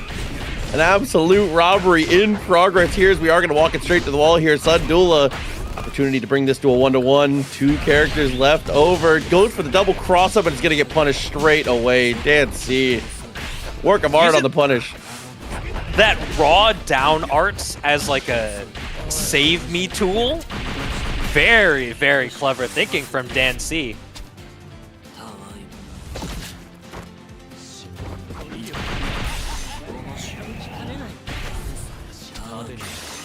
Still just barely alive. Got the swap. He's going to be able to interrupt. Honestly, that teleport might have actually connected, but Dan Cravat being just cautious, doesn't want to let anything go.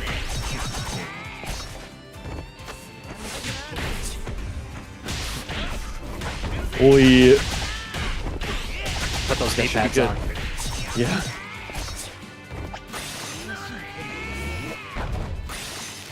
It was a setup. It was a setup. This was totally planned. Oh, the quick tag saves Meruem. No overgear on either party, though.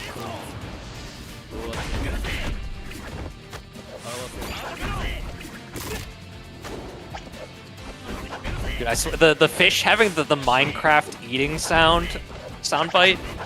Perfect. Truly generational. The sound design in this game is impeccable. Oh, that hits. Oh! I think the teleport stole where the air arts was fireball was gonna be. Great with the slide, gets the heavy. Leorio, opportunity to be able to save it out now. The Nen stance, but just finds the low. I feel like we've been cashing in on the overheads again and again with the Leorio bros all day long. So finally, that slide in the block string is really starting to pay off. Tied up on games. Dancy's been doing a lot of like the clearly broken, overpowered things, trying to mix you up, but Dula's just playing just solid. And I think when you don't have the meter that Dan really just wants, then you can play the Dula game.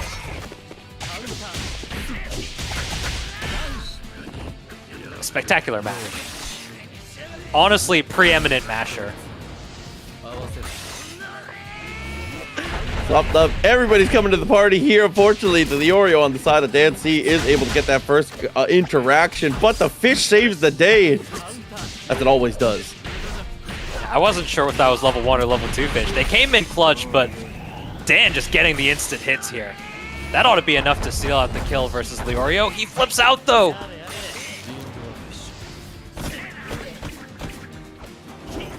Fish super, even level 1, it's safe.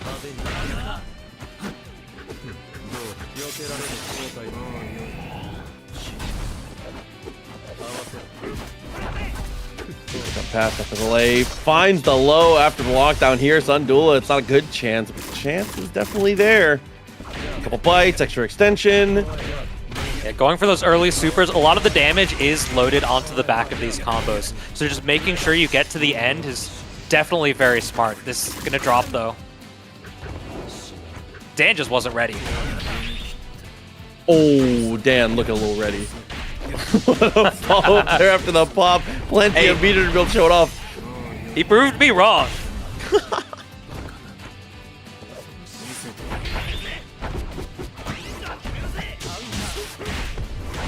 Just getting opened up with the lows, trying to do the follow-up out of Nen stance. This is going to be a dead Meruem.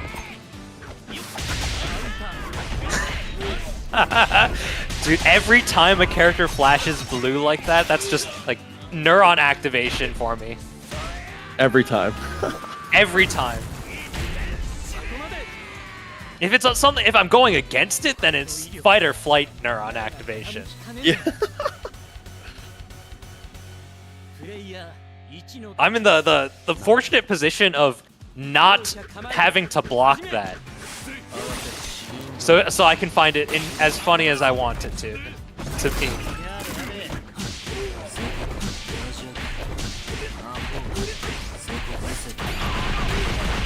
Falling up off the start. Dula kind of big trouble here. Gonna look for the retail. Oh, actually gets the throw in time and had the assist behind it.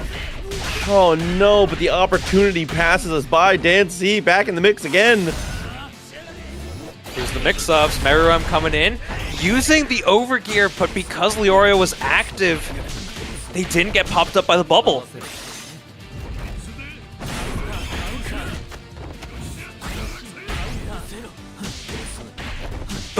Oh, what a pickup! That was insane! Fish time.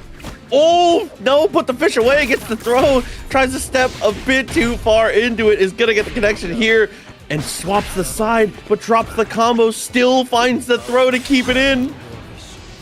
Dancy trying to tie it up on 2 games apiece. Good blocks from Dula, no overgear available, and just on their last character.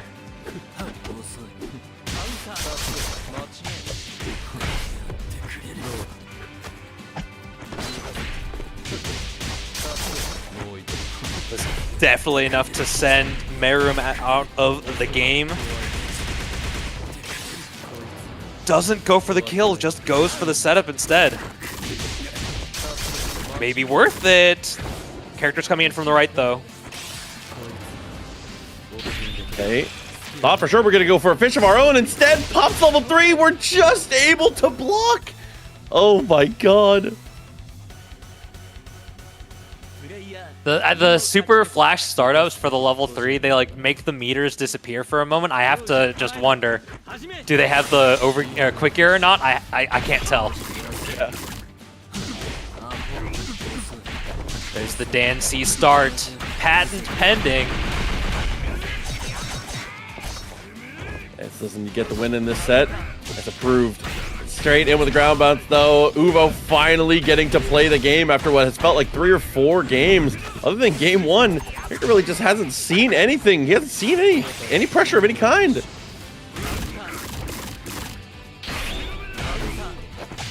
Oh, we still mashed because you can cancel your normals on whiff too. Super. Just lots of stuff on screen. But Duel was the one to use level 2 fish.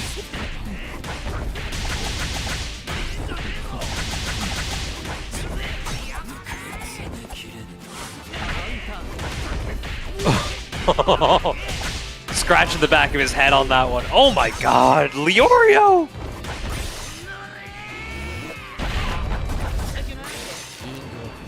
Dropped out, back into it again. Manages to get the finish and pops the overgear here. It all comes down to this. Whether it's the first storm and he's able to push away.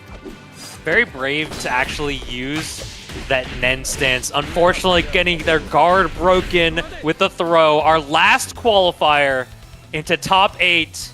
Dan Cravat over Sun Dula. An unfortunate exit for Sun Dula on that one, but Dancy, well deserved. Getting into the position there, that super tag so strong. Being able to, you know, put us exactly where we need to be here. Our top 8 is now rounded out. So, it's, dude, this has been like months in the making. I'm so glad to see it's getting to this position now, man. I mean, these players are out here. They're fighting tooth and nail. Tooth and nail, putting on a spectacular show for us right here. And if you at home want to join the party that is HUNTER NENxIMPACT, it is on sale right now on all the platforms you see below. Nintendo Switch, PlayStation 5, and Steam. 30% off, first discount on the digital edition. And you can only access that for a few more days if you are inspired by what you're seeing today. If you haven't bought it, or if you want to buy it for a friend, encourage them to play. If you love training mode games that give you absolute freedom to do whatever the heck you want, this is the game for you. Definitely tap in if you can. Make sure you check it out. And as we said, !sale to be able to get the link for yourself, to be able to see where you want to go. And with that, before we get into our top 8, we are going to take a very short break. But before the break even, we have something a little bit cool to show you. So we're going to throw it over to a quick little video, then into the ad break. Top 8 straight after this. Let's see what we got.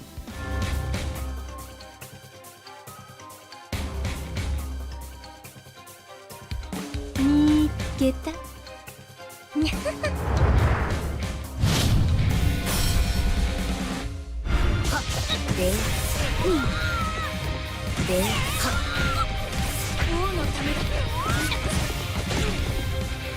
Go. 君、殺さなきゃいけない。俺を覚えているか？で、王のためだ。ためだ。下駄。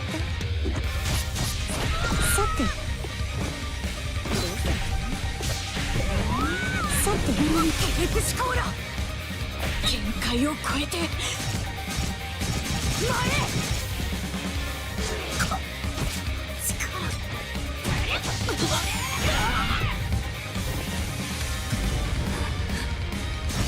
王のために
We've ascended to the 251st floor. We are here, TNS x Battle Olympia, top 8 finals tonight. The Invitational is going strong, and we have made it into the money. We have made it to our finals. We're going on to the winner's side, but before we get there, we'll show you who's on the winner's side. On the top, we have Robbie, our player who slayed Kid Legend on the winner's side, versus Dylan, our first EVO champion.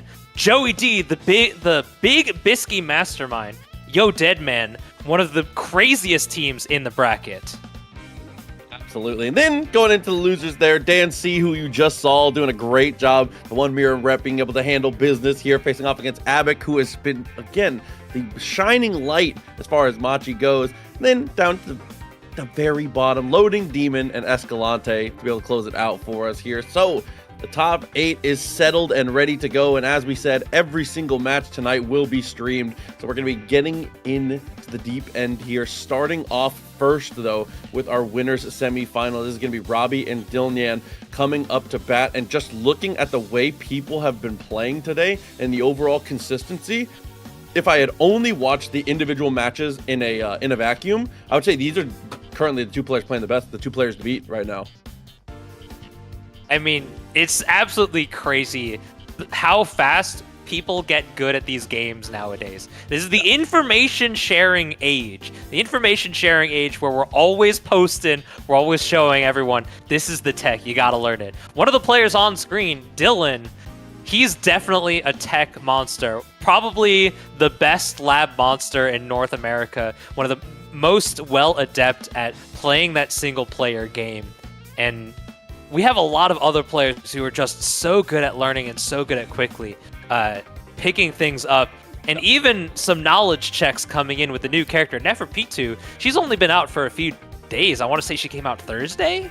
And now people are already just absolutely rocking with her. It's been like 4 days and people are already kind of cooking for sure. And probably on the other side, obviously Dylan, great tech monster, has all the stuff that he needs to, and great execution as well as timing to be able to handle those things.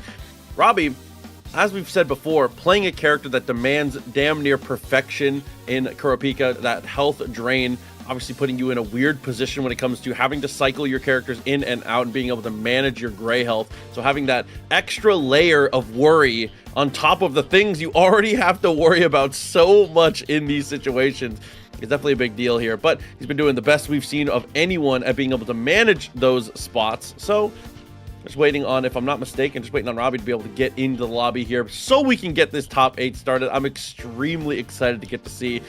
And I think in this matchup, looking at the 2 and looking at the team comps, I feel like the standout thing is going to be, can Killua get off the ground? Because when I think of Dilnyan, I definitely think of the kite first, because I think that's the character that he had played the most. It was the character that kind of carried him through when it came to Evo Vegas himself.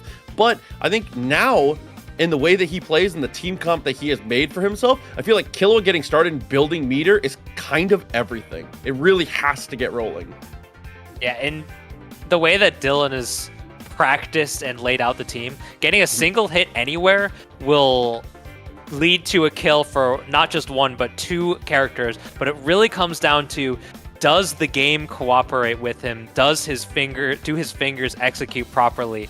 Because sometimes there's just so much going on. Do we have the resources available to use it? Do we have the hits start in the way that we can actually get the confirmation? Especially with the way hit stun deterioration kicks in, it so aggressively happens. Once you get the hit, it instantly kicks in, but once they get juggled, once the opponent's off the ground, then the hit stun deterioration is like 5 times as intense. Definitely true. What's the it really depends on how you start your combo. It's a really fun puzzle to solve, I will say. Like we said, though, just waiting on getting our other player in here, waiting on Robbie to be able to get in and get connected. It's been a little bit of a delay when it comes to him. This guy gotta. I was gonna say you gotta be checking Discord. You know what I'm saying? Because it's been Loki. I hate for the call out, but Loki's been every time.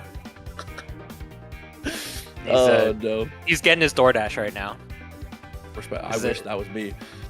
Mid-tournament DoorDash, dude. The mid-tournament DoorDash is different though, and I respect that. I mean, he's already spending the money. He's, guaranteed minimum 5th place. That's $100. He could spend that right now.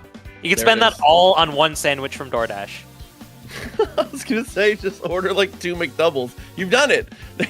Way to spread your prize pool correctly, but it looks like they're all in here and ready to go now, so we are gonna be able to get rolling here. Top 8 Hunter x Hunter NENxIMPACT. It's been weeks.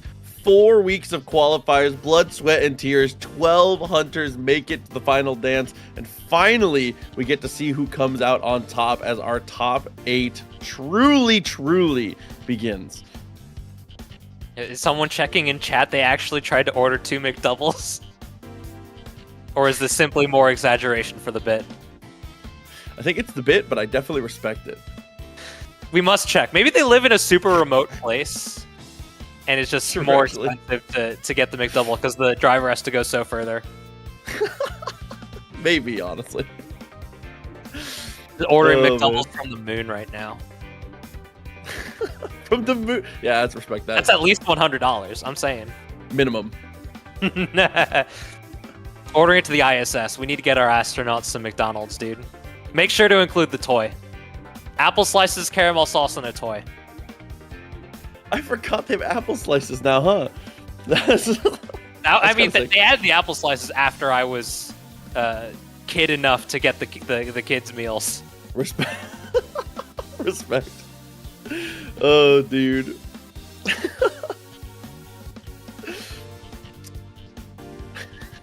What, apple slice? Honestly, I feel like that's one of the most underrated snacks. I got some in my fridge right now. I could go grab some. I could go grab an apple if you want me to. That was my come home from work, from school snack for the entirety of elementary school. Okay, enough of that. Into it now. The top 8 is about to begin here. As I said before, that Killua getting started and being able to get some kind of usage is going to be so important, and especially against the Leorio on the start. But right up the rip, they have to get them both, but too far for any kind of confirm. Maybe Killua could use some apple slices. Yeah. Maybe go for it. Apple slices and a toy. What's in style right now at McDonald's? Who knows? Right in, spends the super, gets the damage, misses out though. Both of them actually gonna immediately go for the cancels here. Robbie comes out on top with that late touch. Well, just the imposing animation of the air heavy from Leorio. Dylan's probably one of the best players out there at rotating his characters and maintaining an order.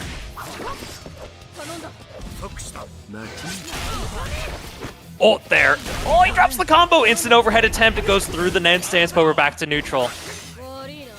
Oh, that connects. Quick gear. That is I thought for sure we were going to get the snipe. Like you said, the quick gear. Good save.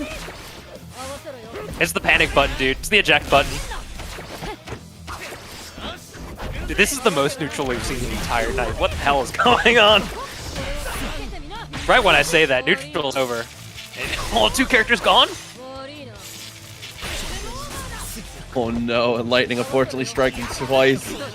Easy way to cover it up there. Is going to go for quick gear into the over gear. Immediately tries to find the connection afterwards and does find the knockdown. 3 hits for 75% life. What a bargain. I love the little flickering. Who wins? Never mind, we had we had overgear. I respect that from Dylan, because in that situation, I also don't want to know who wins. I'd rather just pop it, be safe, get your finish the way that you need to. Definitely the correct call in the moment.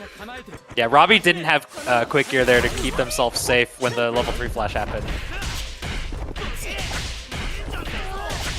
Here's the start, though. We have the Kurapika damage engine. Just going for the meaty. Not trying to go for a kill. Killua does have low health at about 950. Oh, what a pickup!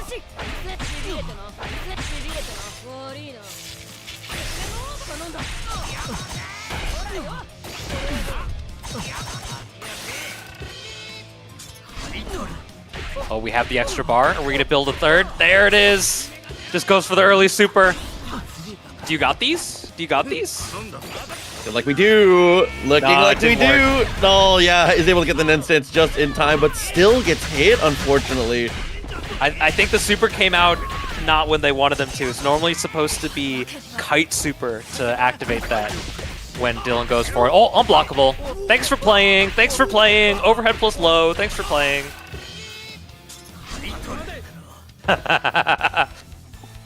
Unfortunately, there is immediately deleted. Dylan 2 games in a row.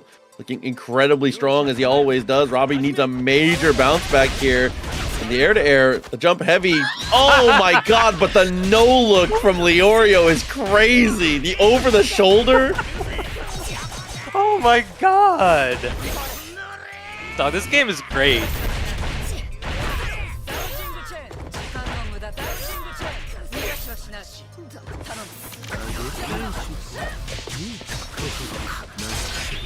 That was the slowest empty low I've seen in my life, man.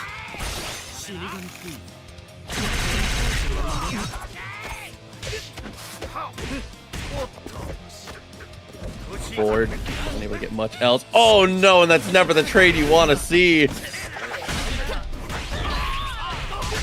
That, however, is the golden ticket of trades. Immediately afterwards, both sides immediately shown to us here. Look at the push through with the super, juggles the assist one more time. Fortunately here for Ahsoka is going to be stuck right away, and oh god. There's not a chance to be able to breathe for Robbie in the ending situations there. Dylan. I mean, that last sequence was so smart from Dylan on that incoming. Not only using that meaty forward arts into the quick gear to maintain pressure, into repeated lows to break any attempted Ned stance follow-up. Just so smart, breaking so many different guards with that, with the dashes, with the lows. Oh my god, he's got his eyes on the game. He's thinking. Yeah, definitely a full processing power ahead as we're able to save the day on that one and move forward. And now for Dylan, a guaranteed top 3 winners finals established at this point. We are going to move to the other side of winners here, and I feel like in that match, there's a lot of good finesse. I feel like we did a good job between both players of being able to, play the spaces correctly. A lot of, like, pretty technical, neutral, a lot of, like I said, finesse is the word that comes to mind.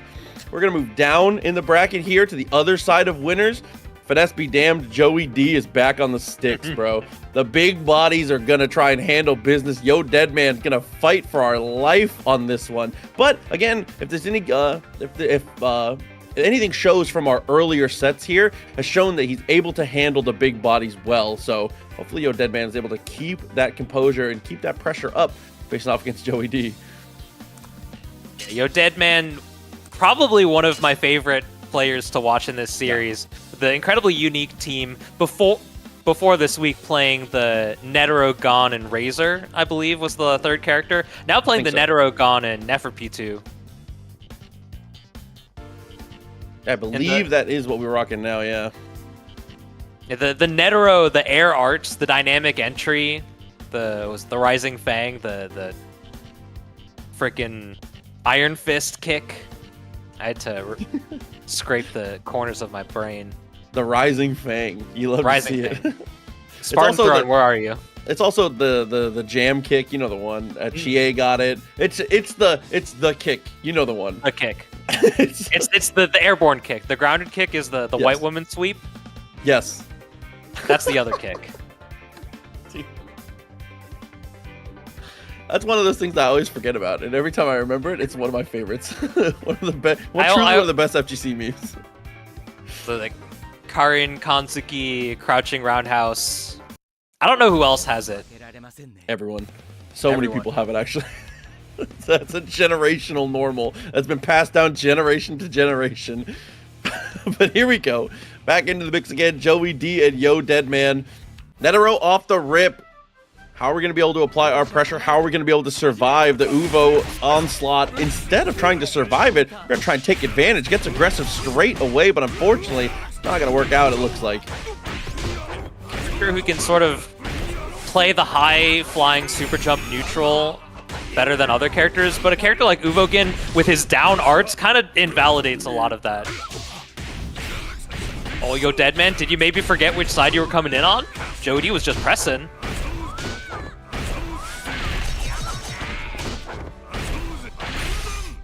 Dang, these life bars are just being deleted!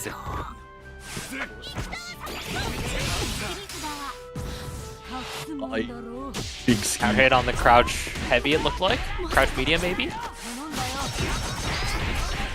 And even there with the reset, still going to be looking good here. Manages to find the throw, has the 5 meters, and the overgear is intact. We're going to be able to get a character before the transformation even comes through. No meter required. That air through out of the grounded down arch, which is technically airborne. Dude, and that quick little reset on the hop pass. Immediately going to commit with the super too far away, but the shoulder check is going to work out for us here, but here she comes. Yeah, she's still a little intangible after that, so there's no, like, mix-up.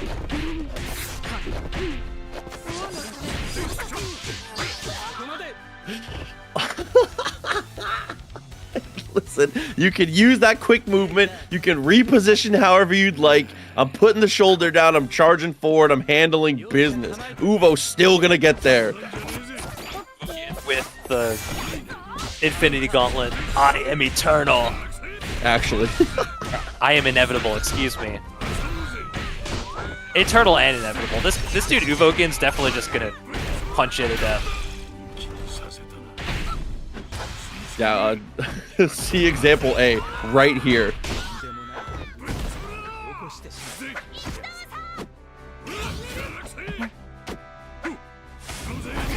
She's just swinging. We're fighting ghosts right now, but it ends up working out. Gets the hit. Yo, Deadman back in it.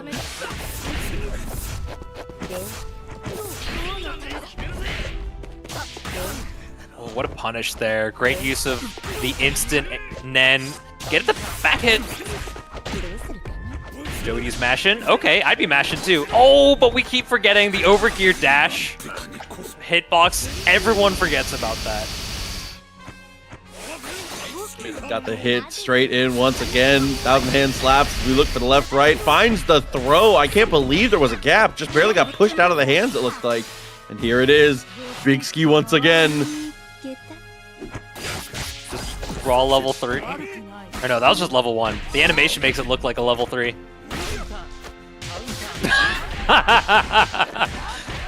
Dude, these hitboxes?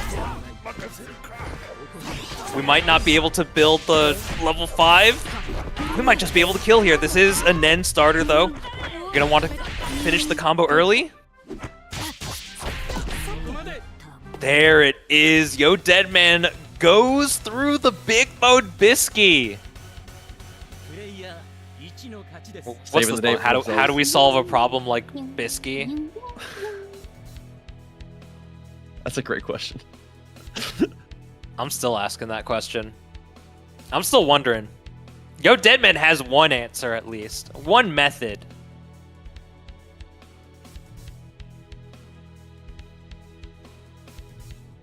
Chat talking about it too. I agree. I think that permanent installs are super sick and underrated and not utilized enough. I appreciate spending some bar to get a change up, but sometimes I want to let me invest big and let me get big return. You know what I'm saying? Investing the steep price of 2 bars of super meter. Big investment. Okay, hold on. You know what I meant? The investment is like the lack of the loss of tempo more than anything. We like to exaggerate in this house. Of course, as one does. It's for the drama. It's all about the drama, dude. You have to be able to appreciate a little bit of drama.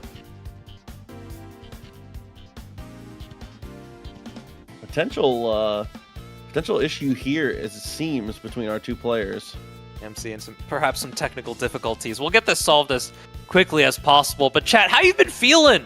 How you been feeling about HUNTER NENxIMPACT tonight? This tournament's been off the rocker, dude.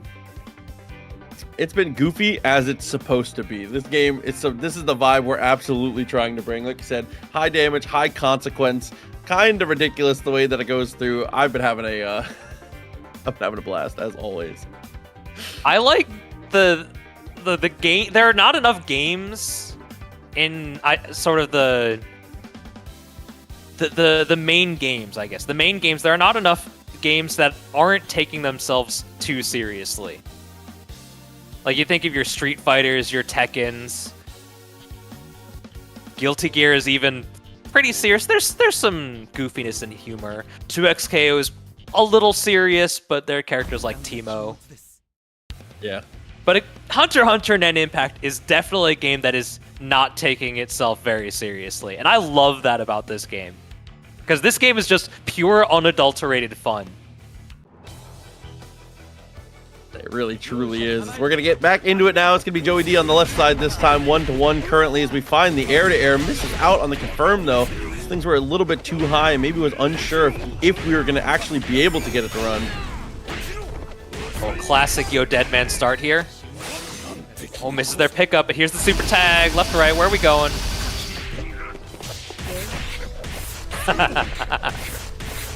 Thanks for playing.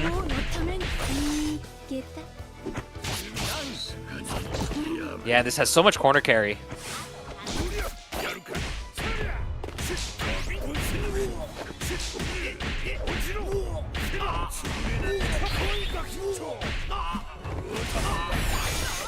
A little bit more damage here. We're gonna get some punches going. Oh, he's gone! Pass, here we go. Straight in is not going to be able to connect, though, unfortunately, here as we're going to get the carry and walk it through. Yo, Deadman, gotta get this kill. Don't let her play. Not like this!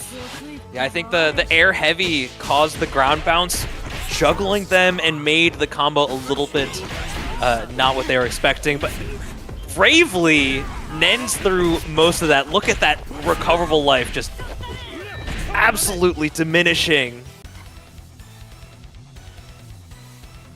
Damn near exploded on the situation. Just managed to survive it, though. Yo, Deadman taking the victory, looks to get aggressive. Ends up getting anti-aired there by the jab. He's put against the wall, and nice punish. Situational awareness again, incredible from the Deadman.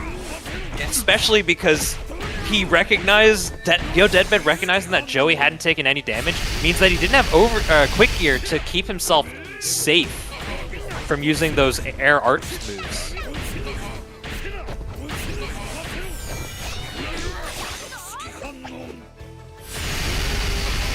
Dealing with the problem. Trying to deal with the problem. There we go. We spent it. That is absolutely the correct decision here, especially being able to have that extra bit of overgear for the next character coming in as well. Certainly the correct choice. Yo, Deadman, as we're going to get back into it one more time. Tough situation for Joey D now. Ubo with not a lot to play with. It's going to be rough as we're going to get bonked. I mean, we snap in and kill X Factor Virgil, right? This is just the same thing. This has armor and a guard crush.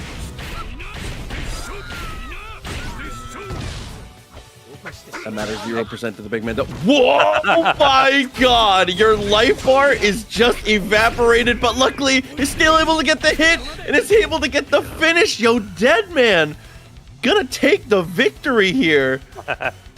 Joey got a little lost in the sauce, kept doing the air arts. He was sticking too close to the plan. Too close to the plan. He was thinking, all we need. Down arts, air arts. That's all it takes. That's all we need. Oh my god. Hey, good hustle the whole way around. Yo, Deadman is able to close it, though. A guaranteed top 3 now. Definitely in a strong position as we are going to move to our losers bracket. Could be Dan C back up to bat as Abik. Be heading in as well. See, we saw as our last qualifier into the top 8 with that spectacular Meruem play. Abik also using another player using P2 with the Kite and Machi. Machi, a character that we don't see very frequently, but definitely sort of living up to that movement game plan that we see living through in a character like P2 as well. Yeah, absolutely. Both the characters having like a similar flavor of type of aggression. You know, they're in the same archetype to a degree. So we'll take that. It's always good to see players get to have more characters that I guess suit their style and suit their their identity with how they want to play the game, you know? It's always cool. Yeah, games that have so much freedom like this are always so great at giving you a bunch of tools to really pick and choose how you want to develop a game plan. And I really admire that about a setup like this, because aiding, they really said, there are no bad ideas when we're developing this game. Let's give you everything you could ever want in a single game. Every tool, every mechanic. And it's great. It's peak. I love it. It's great. Truly, truly. But it looks like they're about ready to go and getting it locked in here. As he said, the kite coming off the point situation. Potentially, using those projectiles might be able to stall enough to prevent some of this super tag shenanigans. Nope. Oh, already incoming. Yup, you can't do that. That's the option select forward heavy overhead plus throw. We're just staying in. Oh, what a quick gear! Abik was able to maintain safety there.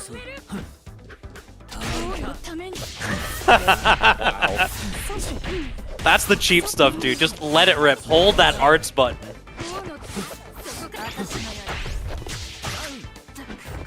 What a pickup. Oh, of course! I'm able to save it just a bit, gets the tag after the assist. I like that too. Leaves Machi in for a very long time, lets the assist rock. The fish occupied with the point character here as we're going to get the cut through on the swap. Definitely enough to kill.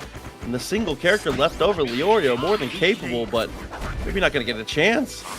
Both players spending overgear here. Machi just moving and moving all the way across the screen. Oh. The overgear dash hitbox actually coming in clutch there, maintaining the block string. Dancy maybe getting caught off guard by it.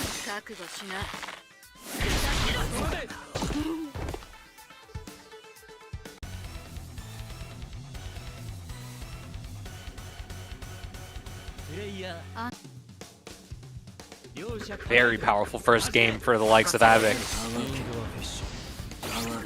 Back in the mix again. Try to use the Nen to make some room. And that's so smart. That's just like good fundamental and good understanding of tag mechanics. When your assist is getting hit like that, let him go. It sucks and it feels bad, but that's not your boy anymore. Just you have to let them die. If you overextend to try and save them, a lot of the times it will get you in huge trouble. Abik is just going full screen and letting it rock with the full charge stand arts. It's an overhead.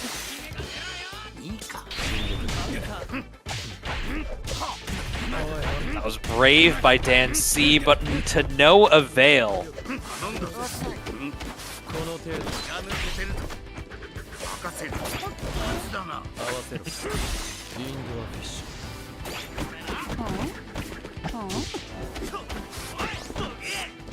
Wow, somehow after that one connects, isn't able to find the full confirm.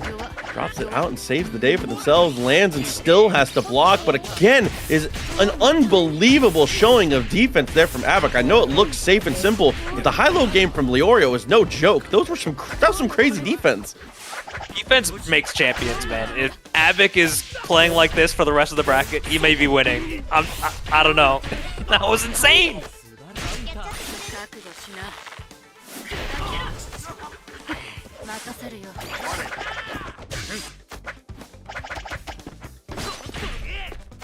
What a throw there.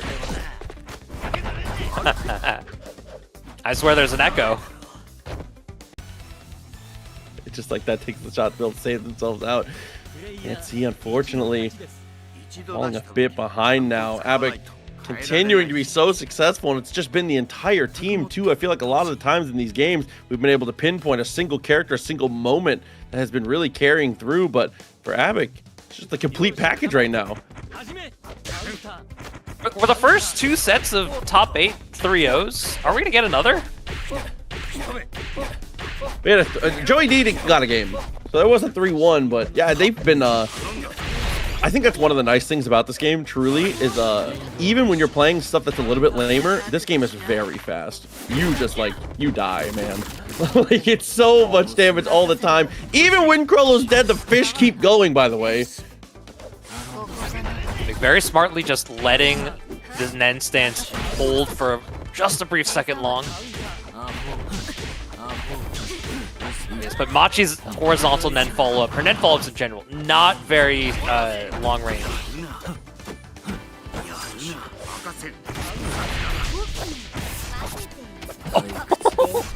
Oh gosh. There's armor on that! There's armor on both of those. Oh no, and tagged straight into, unfortunately, the exact area of the blast zone he didn't want to be. Great tech though, actually unreal. Great usage of the movement here by Avic, just all the way across the screen. I swear we're watching like Taokaka right now, the way that he's moving. Oh, what a confirmation! Unfortunate drop though. Able to try to commit. Oh no, the dive kick, no commitment required here. The level 3 definitely should do it. Dan C tying with Overgear and 5 bars still in the pocket is never what you want. But unfortunately, sometimes it's just what you get. 3-0 here. In favor of Abbott. Saving it for next game. I'll save it for Battle Olympia 2. You know, we got another chance.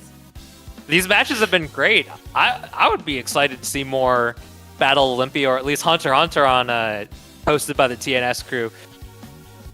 It's such a great stage to show off games like this, games that we love but don't get a good highlight because they're just not as highly populated by a lot of players.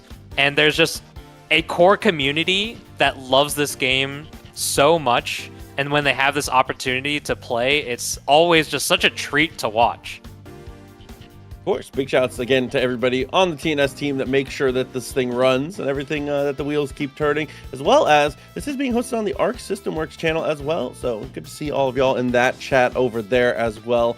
You know, just like you said, nice to get more eyes on these games the way that they deserve for sure. HUNTER popping off as it has to, as we're going to get into our next match. The other side of losers, Escalante back up again. I know he was wasn't super happy with the result of the last one there. He let me take a look at who he played earlier. He ran into Deadman, which was always a little tough, especially again with the way that he's been playing, guaranteed top 3 at this point. So it's hard to fault falling to the wayside on that one. I mean, Deadman just put on a spectacular showing. I don't think he's broken out to higher than 3rd place so far. I think they did make 3rd place at number 2, Battle Olympia number 2. But they've definitely shown that they're strong enough to contend with the likes of these players. And on any given Sunday, any good day, any good run, it could lead you to the top. And he's in a strong place to do it right now. It's Dylan and Deadman waiting comfortably in winners finals. We're filling out the rest of the bracket. Escalante, a player that is, I think, has some really crispy movement in a game like this. A game that has really great movement. It feels good to just get in training mode. If you know how to plink dash, even some wave dashing, but if you know how to plink dash, you just press those buttons and you're just left, right, all over the screen so quickly. I did dig back into the results, by the way, for Deadman. It was 3rd place, and then 5th, and then 9th was our string. Didn't attend one of the tournaments, but otherwise been looking very, very good. So for Escalante, Hisoka Point has to get popping. We have to get something early. We have to get it rolling. Escalante's team thrives in the spending meter for damage and using ejections to be able to cycle through mix-ups here. So that first touch, that first initial interaction to be able to get to the wall and actually get your loops rolling, these meter positive combos, that's what we need to see. Yeah. Conversely, Loading Demon is gonna just use those big normals, the big armor, to just really play that strong fundamental game. And even a character like Hisoka, who wants to play neutral from like the top corner of the screen a lot of the time, characters on Loading Demon's side means that you're just not safe from up there. Oh, and you're not safe down here either. Oh no, with the buff on, this is terrible. Yeah, but we're not going to be building any meter here. We have to go for a reset. Oh, great usage. Using the down follow-up, the anti-air, just to pick up. Great awareness from Escalante. Air Super is not going to get the ejection here. Oh, we're going to get the ejection. Got the ejection on the Hisoka with the Leorio actually being the ones to try and apply the pressure afterwards. Unfortunately, I'm going to show for it really on the follow-up. Oh, armors through. Can't mess with this guy, Ubogen. He has the hair of Sonic the Hedgehog and the punches of the Juggernaut. At this point, honestly, he's moving just as fast, following up extremely well. He's able to build a ton of meter back. Didn't have to go with the level 3 instead. Leaves us down to the 1 meter. Fish going to be the answer straight away as we try to jump back. And level 2 Fish, they're still hanging out. Oh, but because we traded, and here's a punish. That huge swing of the pipe goes so far. It controls so much of the screen. Oh, level 1 super. And Escalante may be mashing, hoping for level 2, but didn't have the meter for it.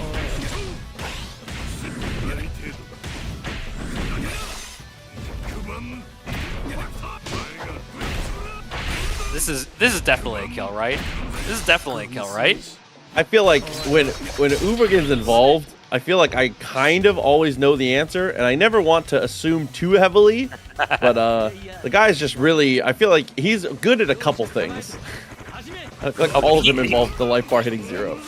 But he's so good at those things, right? He's just so good.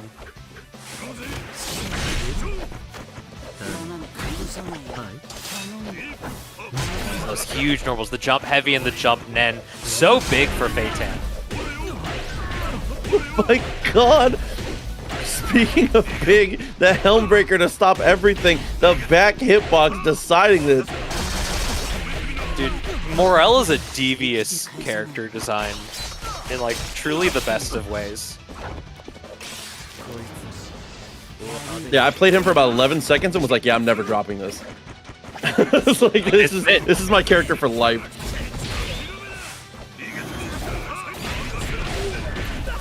Catches the cross up. Escalante opened up. Overgear. Level 1 though, plenty of damage.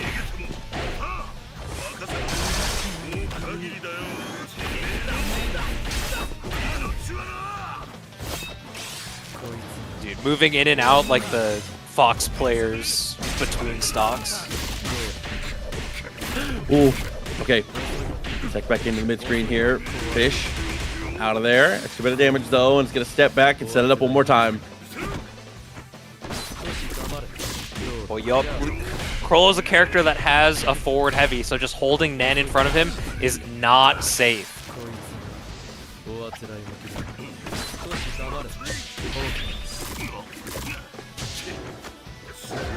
Down backing also. Down backing in front of him also not safe, unfortunately. Is a throw starter? Heavy scaling.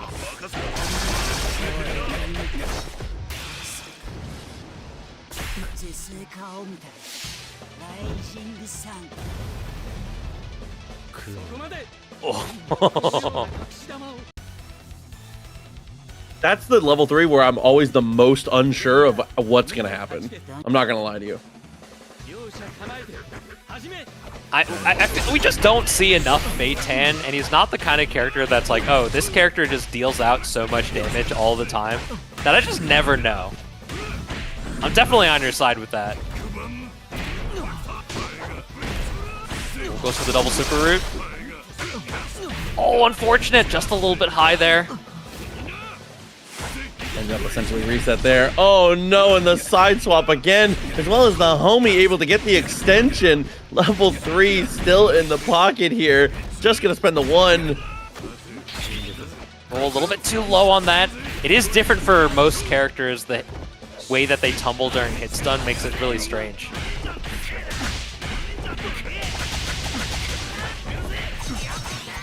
Yeah, but this is overgear. We have quick gear to keep us safe. Overgear as well. Wow. I gotta believe that was either some next level defense or it was the cross-up protection. That must have been auto block because that was disgusting here. But with the clean connection, loading Demon is gonna be able to get the finish there. Speaking about connections, finding the touch, dude. That Helmbreaker is just too good. The jump heavy into the Helmbreaker, it plays itself, man, and I love it. You ever just hit air heavy, air nen into down nen over and over and over again? That stuff is peak. That's great. That's satisfying as hell. That was one of the funniest moments I had with this game, was when I started playing it and I was like, okay, I'm gonna learn some combos, blah blah blah, this and that, and I started to learn stuff and I started to try and do like some complex, cool, like trying to, and then I was like, I played someone online and they did like the heavy Helmbreaker launcher heavy, and I was like, I've been making my life way harder than it needs to be. It was like relieving to see the way the combo routing works. I mean, I'm definitely the kind of guy, I want to do the cool combo. Yeah. But man, sometimes you just don't gotta. Like, I'm a Shadow Ranger player in Power Rangers Battle for the Grid. I want to do the cool thing. Respect. I want to do the cool thing, even if it's hard. Oh man, Escalante though, unfortunately eliminated at 7th place, so is going to get a little bit of money out of this one here. Obviously there is a $2,000 prize pool for the tournament here, with $850 going to the winner, cutting all the way down to, I believe it's $75 for 7th place there. So a little chunk of change for being able to, be nice with it. Definitely respect, and shout outs as always. Glad to see you, just good to see you playing, man. Not quite enough to DoorDash 2 McDoubles. That's one McDouble and a small soda. Maybe a fry. You can get a fry, one. Not like a fry. It spilled into the bag. Yeah. We're gonna get Abik versus Robbie coming up next. Robbie, we didn't get to see too much of the Kurapika in the previous set, but on his way into winner's side top 8, we got to see plenty of Kurapika as he sent Kid Legend down to the loser's side. Abik, though, was looking so strong on defense in their previous set. Oh, yeah.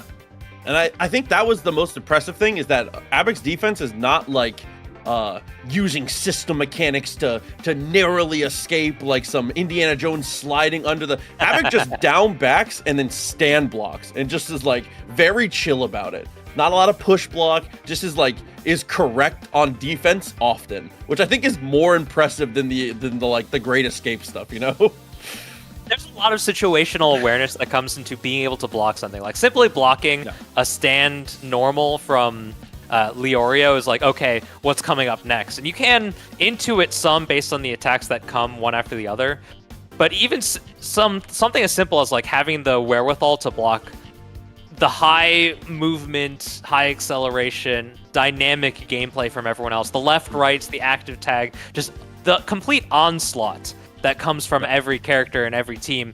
It's a treat to watch. It's truly impressive. And I mentioned this early, watching players have good defense and good defensive playstyles in these fast-paced games is honestly one of my favorite things to watch. Not just like a lame play, because it's easy to play full screen and just like put out hitboxes, put out projectiles, which is quite cool sometimes, but just being able to play in such a way that you're playing conservative and slowing the pace of the game to such a degree is one of my favorite things. 100% agreed. Legendary beef in chat, by the way. Thanks, gamers. I needed that today. Good follow-up here. Robbie's going to be able to get the start. Extends it just a little bit. Abik's kite in a bit of trouble. Not going to die, but we can still get the ejection. Knock, I got hit. I don't know what side that was. I was holding back and guessing.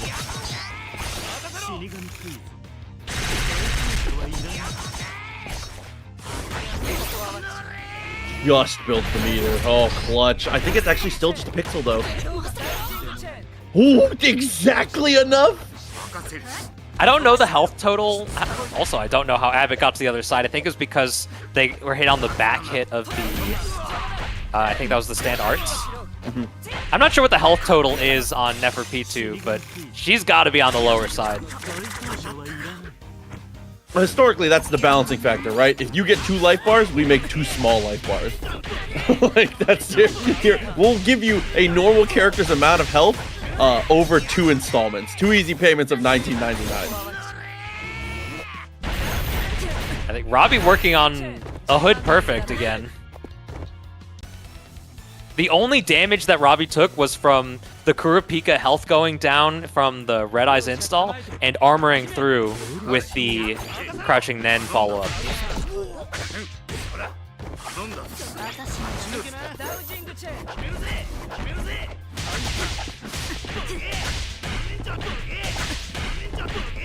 To the corner here. Robbie's got the start. He's got these finishes. Going for the ejection instead. Spending that bar in a different way. The delayed projectile ends up getting the pickup. That's so sick to be able to tag and just hold block. You get to chill there.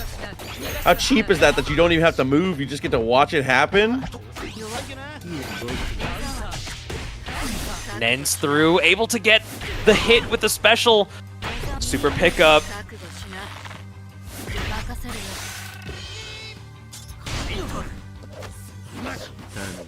Tries to go for a mix-up, but we forward roll out. These versus game players, they love to forward roll. Oh, of course. So I didn't buy this game to block in the corner. I'm out of here. Unfortunately, it's going to get sent straight back in, down to the earth for the KO. Probably going to keep that momentum rolling. Looking fantastic here. And again, as we've said, the sole representative, the strongest Kurapika, continues to show out. The damage from this character is so damn high. I know we've been watching the big body, so we've been like thinking about big body damage, the armor, this and that, but Kurapika holds their own on this run. To be able to get the kill here. Going for a bit of a cheeky mix-up. The forward tech deceived us. The forward tech was our downfall in this case.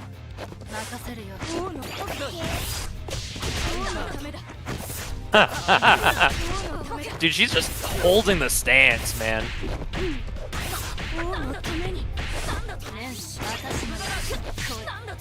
Tried to go for the unblockable again.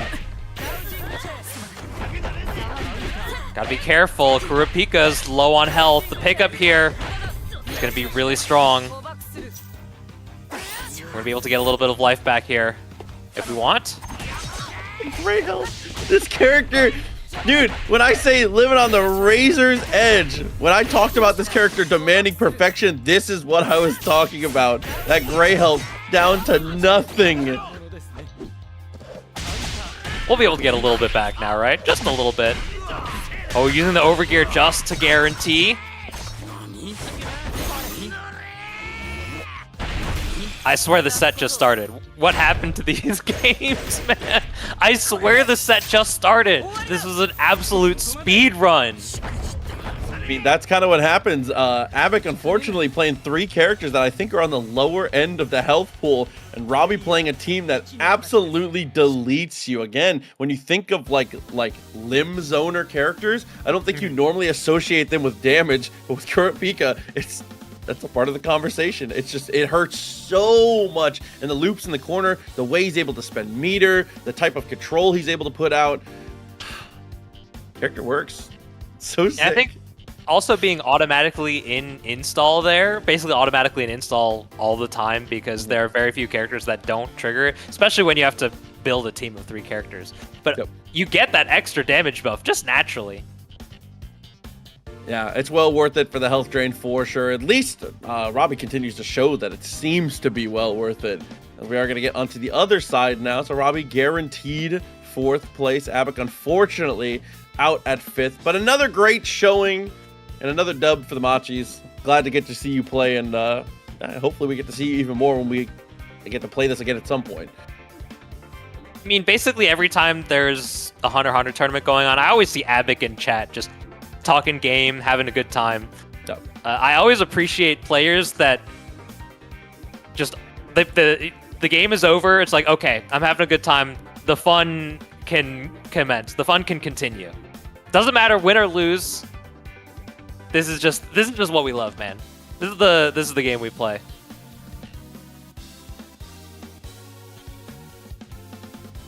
Be having Loading Demon and Joey D coming up next. Joey D, this is going to be more Armor Boys. More Armor Boys. Yeah, back in the mix once again. Definitely excited. Joey D, a crowd favorite. And like you said, I'm the crowd. It's me. Love to get to see the Big Spee coming up again. I mean, Joey D's a Chicago homie. Like, I'll try not to show bias here, but Joey D's one of my homies. I can't help but root for him. Respect. I mean, that's one of the things, right? It's just whenever you're watching these things, it's always easy to, I don't know, it's easy to watch these games and kind of see the storylines kind of unfolding and I guess root for some people of your own as you see it kind of unfold. It's always nice. It's kind of relaxing here, and I think it helps write a better story just as you watch. I don't know. One of the great parts of the fighting game community is just how approachable all the players are in general. Like, you can just walk up to them. Yeah. I was talking to someone at Roundhouse about a month ago, and they were like just getting into Fatal Fury, and they're at, I don't know, Combo Breaker or something. They sat down at Casuals, and they just coincidentally sat down against Reynold, or like Reynold was like, hey, can I get next? Yep. And he had no clue who he was playing against, just casually sitting down next to a former EVO champion. I always love when that happens. That happened at Level Up this year as well. One of my friends that was there for the first time was playing Gear, and they like found themselves in a rotation of like later that weekend. They noticed that everyone that was in the rotation they were playing with, where they were like, man, I was losing to everyone. It was like, oh, I just was on a setup with top 8. Like the entirety of the top 8. Interesting. But here we go again. The big body's back at it. Loading Demon and Joey D. As Joey D, initial hit works out. Can't quite get anything afterwards, but the 2 meters is here. Big C's here again.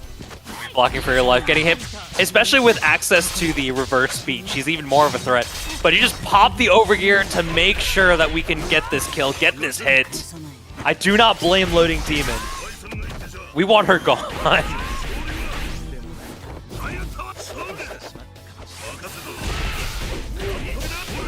Okay, that was a lot of visual noise to just be a same side low.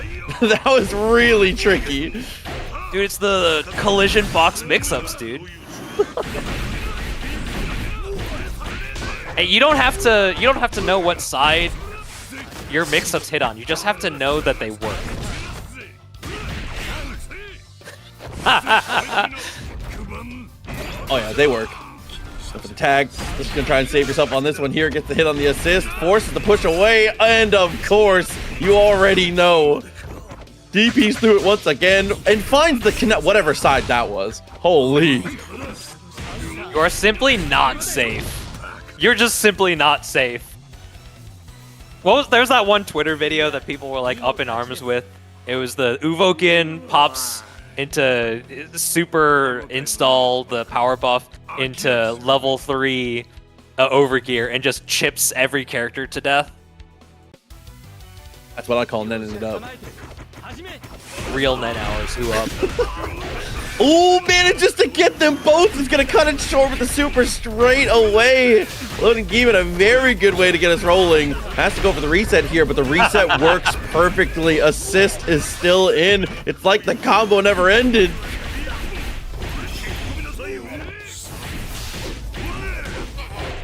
Perfect spacing on that. Get the plus frames on the rabbit and just do another one too.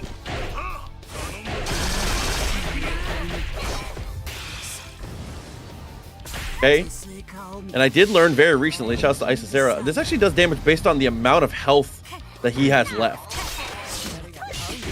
Oh, tries to go for a little cheeky. I will say though, all of Joey's characters are on life support. That's but actually about as low as it gets. It's not gonna matter if you keep getting the hits. Oh. Again, one individual touch for each character will be able to seal the deal. There's the Helmbreaker. Uvo coming in and unfortunately is immediately tapped on the dome. Normals do chip damage in overgear. That's simply something that is true. And you must deal with in this game, Hunter x Hunter NENxIMPACT.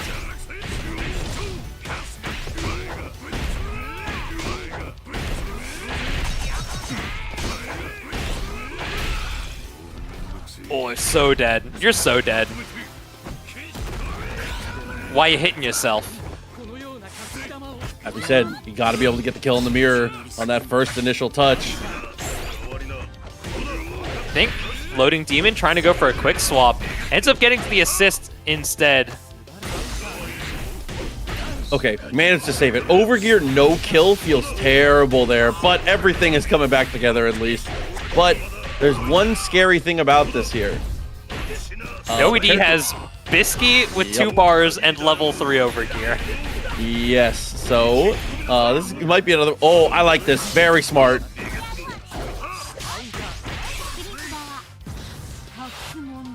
And sometimes you can do the right thing and still get the wrong result, unfortunately. And that's what we're seeing from Loading Demon here. That snap, I think, was definitely correct. Unfortunately, Joey turns it on its head.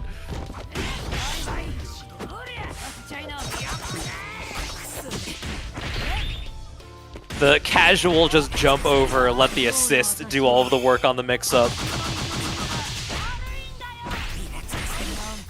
Dog, this character Bisky is something else. More people should play her. With the results that we see from Joey, more people should play her. It's crazy. If you can design a team... Dude. I feel like that's the biggest mystery. The biggest mystery of this game, in my mind and in my eyes, is the fact that this character gets played other places.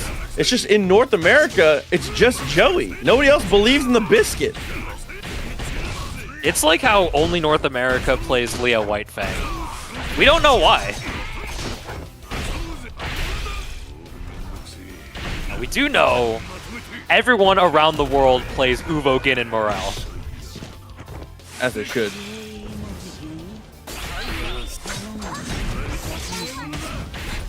Oh my god. No, can't quite save themselves. Unfortunately, it's both of them gonna go down here as we're gonna go straight in. Absolute tragedy. Quick gear to stay safe, over gear to stay safe. Blocks the overhead.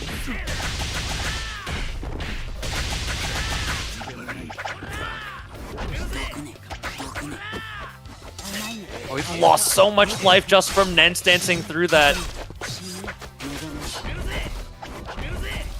No, but just doesn't have the damage. Still gets the actual hit. He's coming back. Just raw back arts.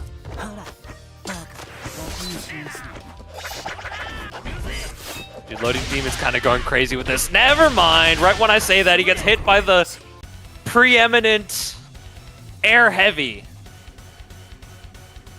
Straight away is able to get there. The air to air, as he said, absolutely ridiculous. That is I mean, that's the classic Leorio, right? That's the that multi-hitting heavy is so silly. So much damage, builds a ton of meter, is good on block.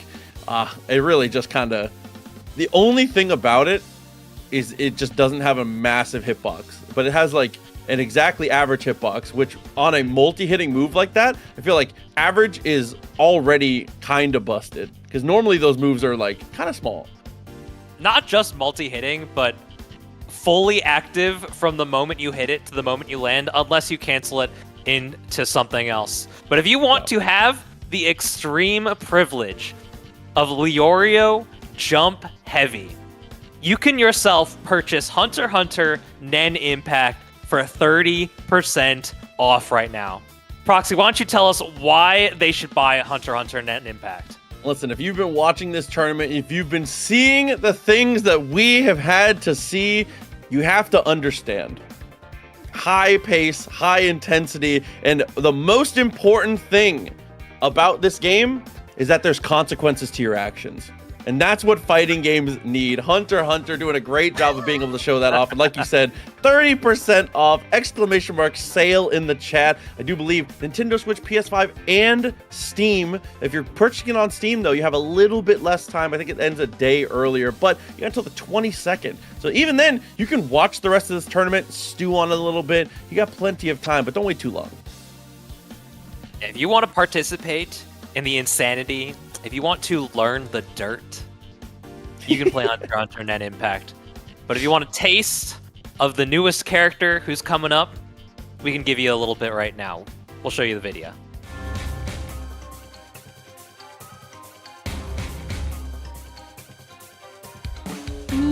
Get that?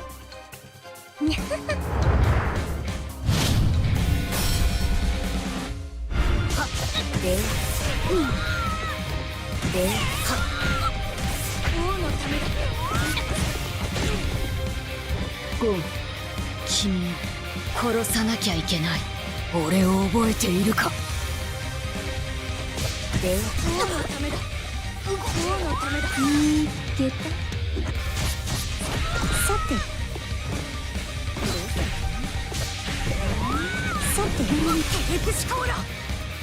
限界を超えて。前へ。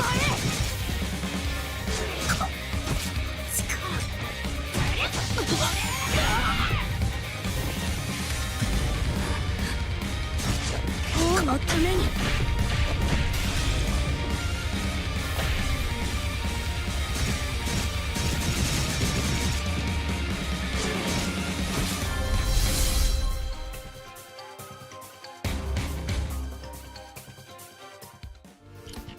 So the character in the trailer there, you've seen them multiple times today already. P2 has been kind of tearing it up, looking very, very strong. I believe the highest placing, P2, if I'm not mistaken, did make it into 5th place. So already seeing pretty decent results as well.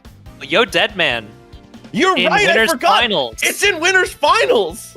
I hope you liked the trailer, because you have more NEFR-P2 coming up right now. Yo, Deadman playing the Netero, Gon, and NEFR-P2 up against Dilnyan, who's playing the Killua, Kite, and Leorio. That's our winners finals right now.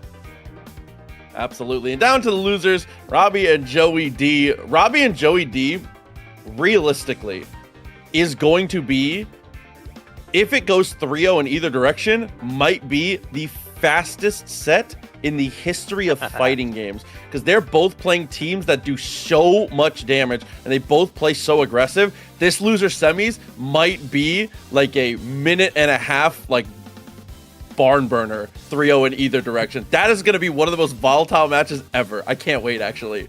You'll be like tensed up in your chair for the entire for the entire 180 seconds of gameplay that are on our screen. But you love to see it. No, it's absolutely my favorite for sure. But before we get into that one, before we get too deep into the losers bracket, we do have to see who is going to guarantee themselves a spot top 2 through the winners finals. Dilnyan and Yo Deadman coming up to bat here. Yo Deadman has very quietly came in a little bit lower on the seeding, not like at the bottom, but like very middle of the pack. Unassuming, I'll say, for Yo Deadman at the start, and has just not let off the gas pedal for a second. 3-0 Escalante, 3-1 Sneeze Lord, who came in as the 2nd seed for the tournament.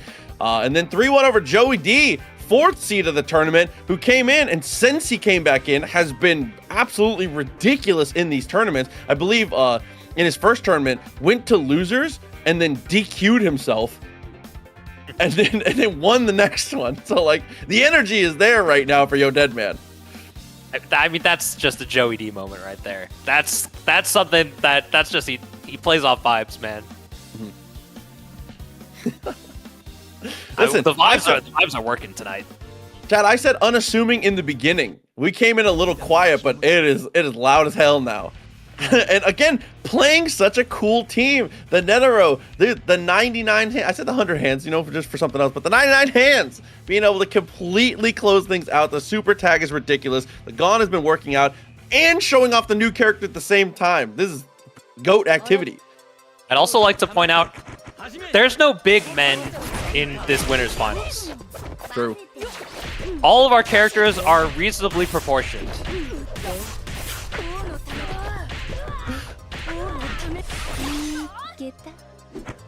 There. Go for the super into the tag. Extra little bit. Oh, just instant air art, and this is dangerous. If you let Dilnan get this. Oh, weird hit though.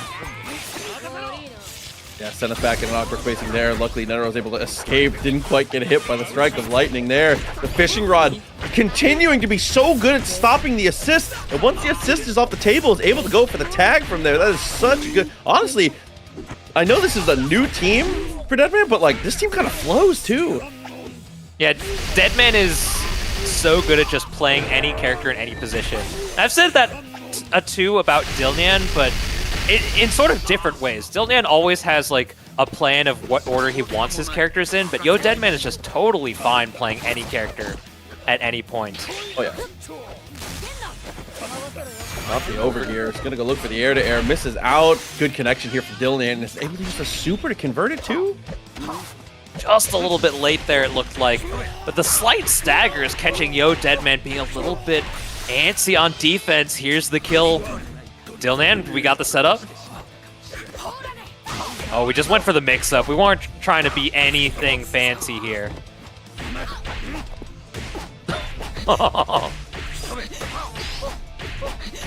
Using all of that quick gear.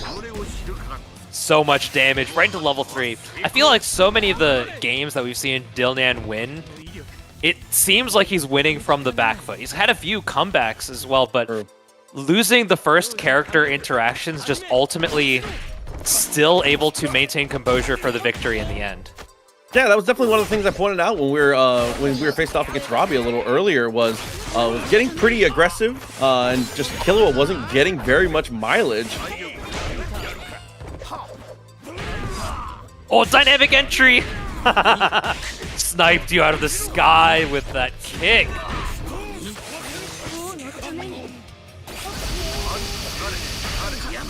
Dog, how did he take the other side? Forward heavy, maybe? Maybe. Followed up one of those. Gonna go into level 1. Slice it up. Okay, he's gonna go for the ejection here. Oh no, and on the cross-up pops the overgear. Dog, that was the wackest, most sickest mix-up ever.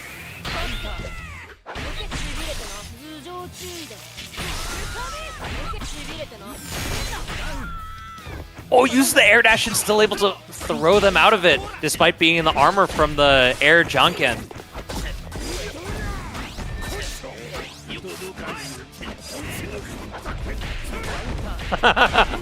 Dog. They're all over. Game time. Oh no, and it's down to just a single pixel, and of course we're gonna do it straight away. No way to be able to avoid the chip in the ending situation there. Dilnan doing a great job being able to secure it now and has 2 straight. I think they might have been able to use quick gear to maintain safety, but that would only be prolonging the inevitable. Because at a certain point, you can't get access to more quick gear, and you have to take chip damage as long as they touch you. Yeah, I actually didn't see we had a quick gear. That's tough. Oh, no. Speaking of tough. Oh.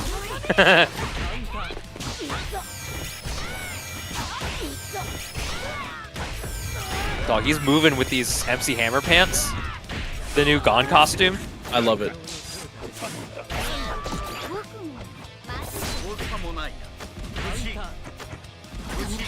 Takes a jump for just a little bit of damage. I like that. Oh no, tag gets thrown. Oh my god! And after the assist is able to get the tag, both characters involved now as Deadman is going to be able to potentially get ourselves back into this one here. Lots of damage to come through and should be able to finish Leorio. Making it nice and easy.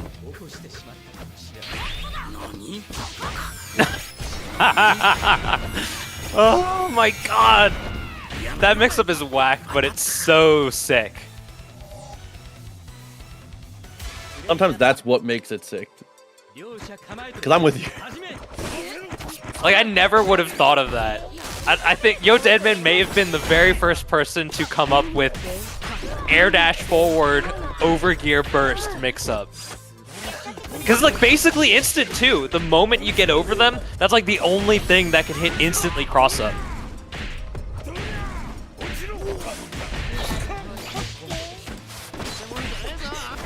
Oh! The OSs go crazy. Back down to the ground, didn't work out. Finds the throw, very nice. That'll do it for Killua.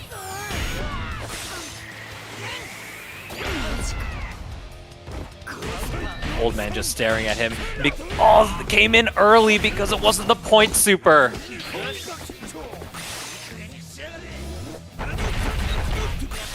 Baited it out, unfortunately. Oh, there's Watch the guard crush. Damage. Very smart defense. That crossed up? Oh my god.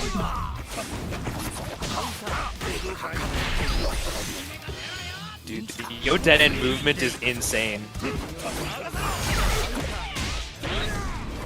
Yeah, give him away. You kind of have to. Good reposition there as well. Again, that's how you protect your assist. Reposition still gets the confirm. Everything coming up our way now. And the deep cross up to make it potentially a game 5. We have level 3. Great usage of the dash cancel. We're just spending super after super. Like, this set has lasted like 5 minutes and we're at game 5. Maybe less.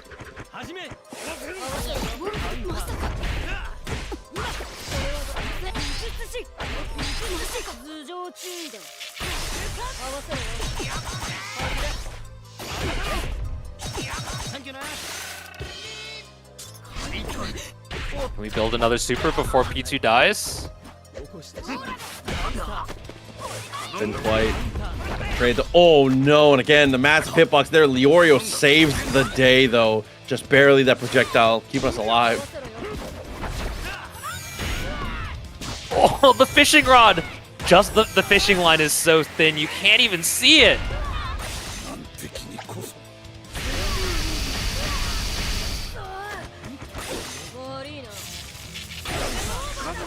Didn't have quick gear to maintain safety.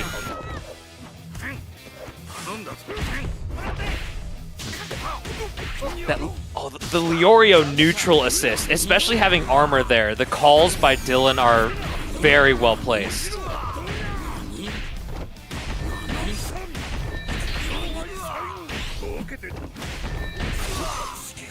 Have to do one more time. Here it is. Hands able to clear it out. Over gears, we go for the jump over. Lands and throws. Timed that perfectly, actually. What was the super for? Were they thinking cross-up super for level 3? Maybe. I think that's the only reason that I could think about that. Yeah. Over gear. Just rising jump heavy. Drops the combo though. There's still a chance Dylan stays alive. Quick gears to stay safe.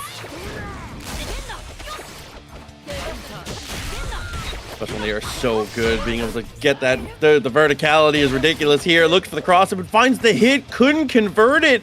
Has a quick gear still in stock. Stays safe. Uses quick gear not to take any chip damage.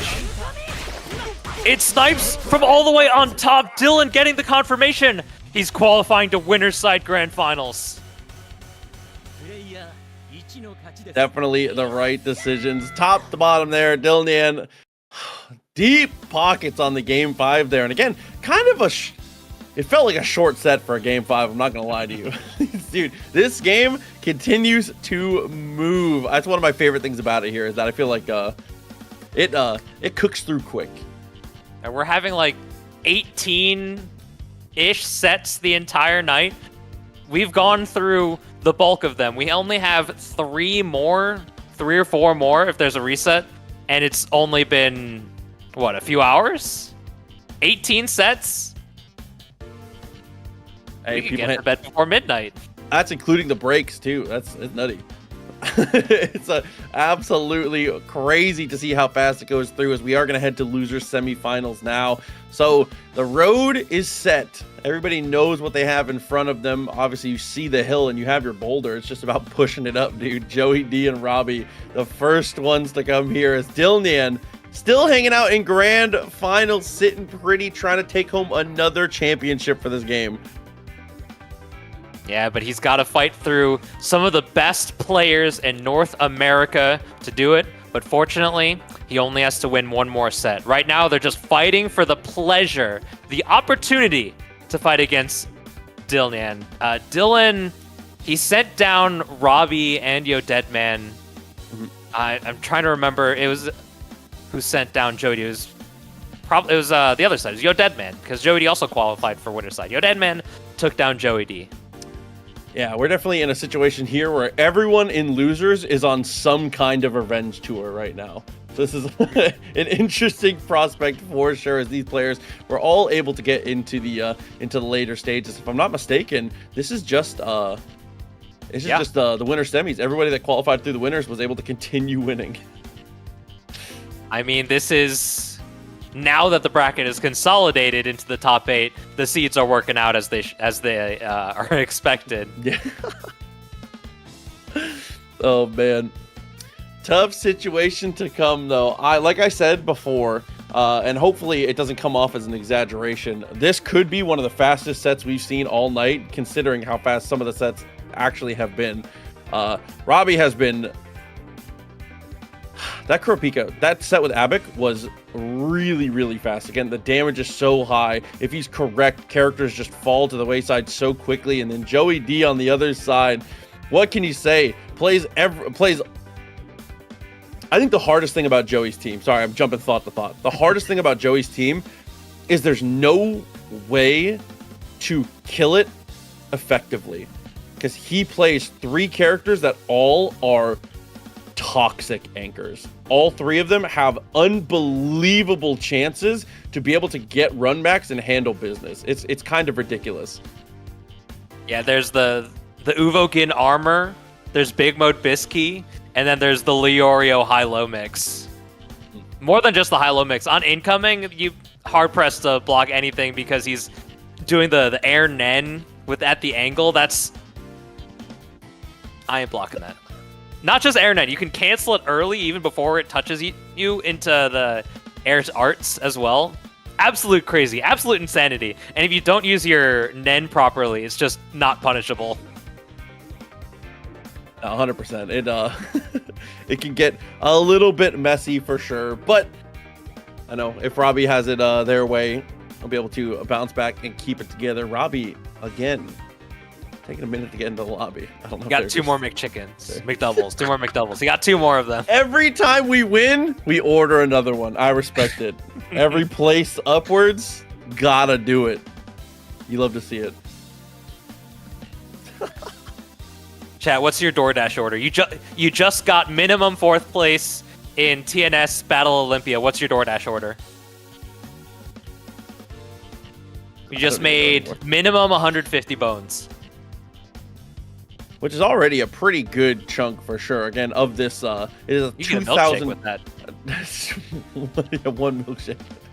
This is out of that $2,000 prize pool spread amongst the players here. $850 for first place, and all of the top 8 did get a chunk of it as well. So it's cool to get to see the. I think that I do like prize pools that can spread occasionally for the players. I'm usually a fan of.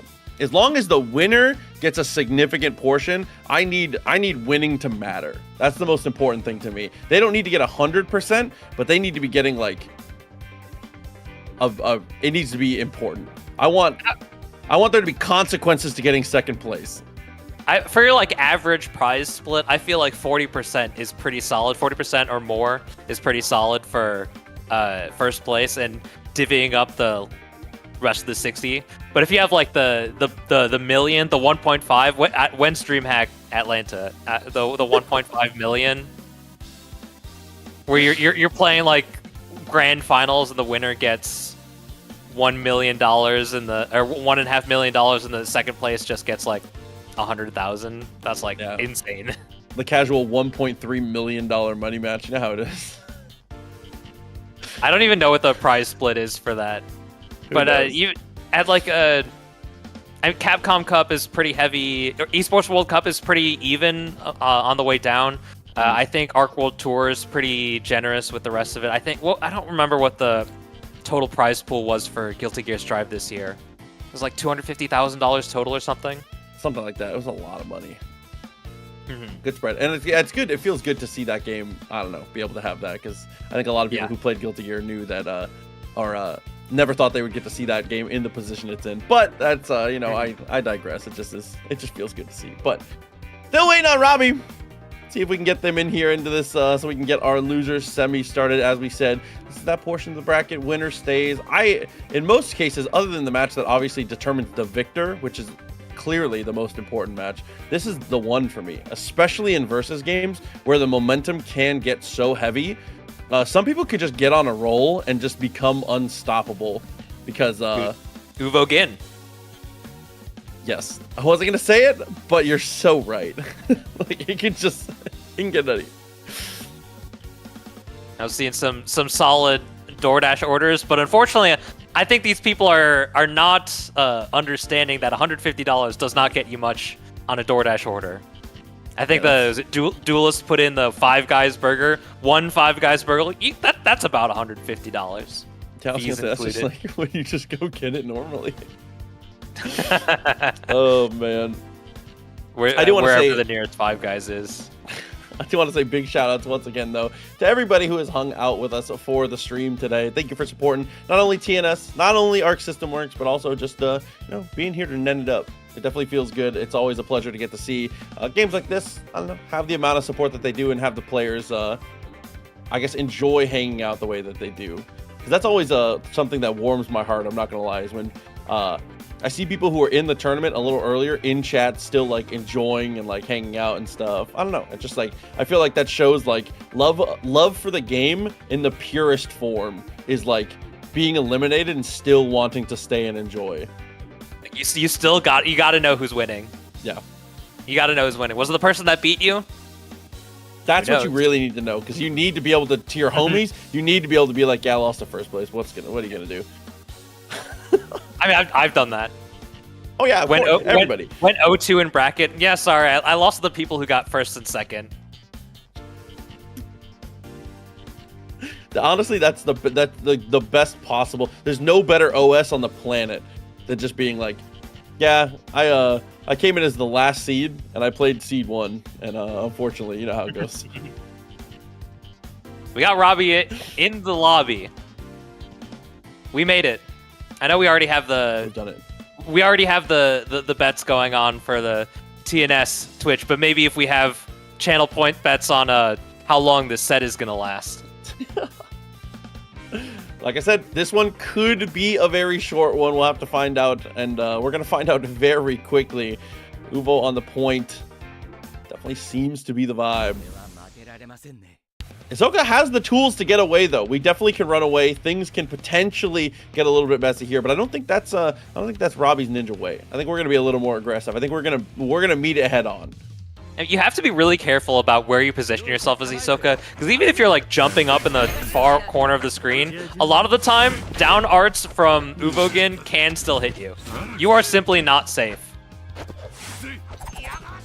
That's very nowhere safe against it. Well, okay, we got a low. Maybe there's some safety to be had. That's a good start. Yeah, the extra active, long-reaching low is definitely a good anti-armor strat, and that's something that Joey D uses as well with Bisky, especially in big mode.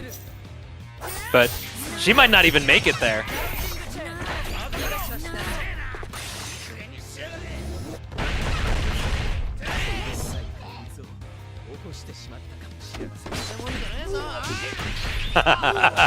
It's such an unassuming thing to watch. If you just don't, if this is like your first time ever watching the game, you're like, what the hell happened? Yeah. There's a really good reason as to why that happened.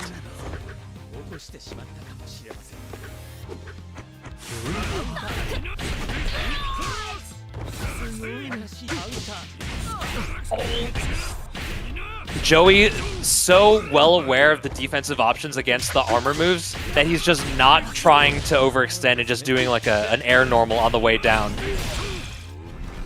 My God. And just like that is going to make the full animation go through. Make him watch the movie. Let's go, Joey. Flat. It could happen to anyone. Not just you. It could happen to anyone. I would say that us spectating, we're close enough to where I feel like I'm in the splash zone. This is not, it's So not they good gave us look. it's like ponchos at a Blue Man Group concert. Actually, he said, "Hey, since you're sitting in these rows, sign this waiver."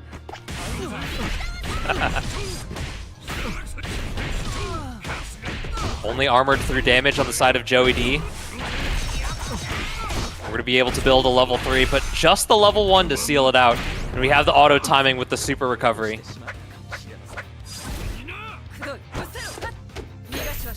Yeah, there's a falling normals after that jump, or the down Nen. Has kind of been Joey D's bread and butter with Uvogin. You better count your lucky stars that even though you got the red eyes going, you're not taking any passive damage while you're being comboed. Okay, timing on that was definitely slick. Misses out and gets the air throw. Tries to reset the situation, but luckily good use of the uppercut. Quick gear to stay safe. No! They didn't have any. Excuse me.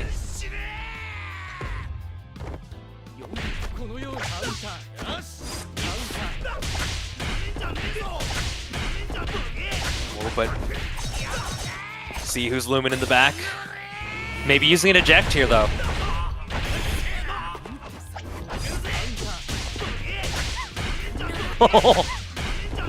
Blink and you'll miss it.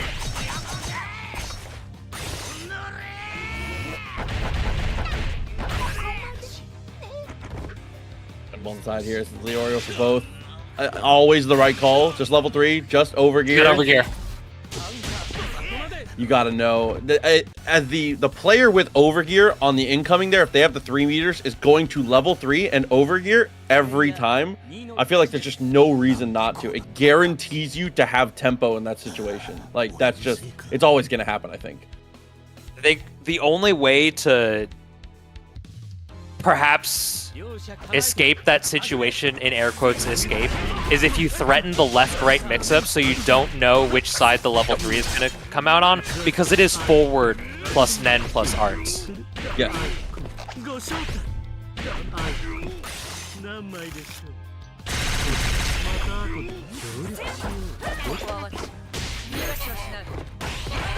Ooh, Sun alone gets the extension. Look at the damage on those clean couple touches here. Slides pat. Oh no.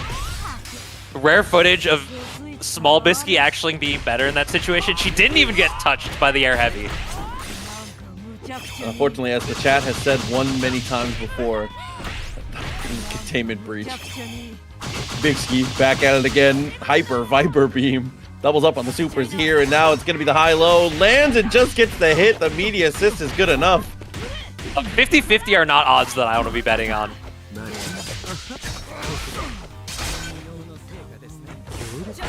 They're kind of quicker on that one, though. Lands and gets the punish. Gotta be careful with the back. We have another problem. The problems just keep coming. This is definitely going to be death for Leorio, though. And again, it's like we said at the beginning of the set, there's no good order to kill this team in. The usage of the tag out. The Nen stance actually works there. I think because he didn't get touched by the Oh Nen bubble. Oh my god. He flinched.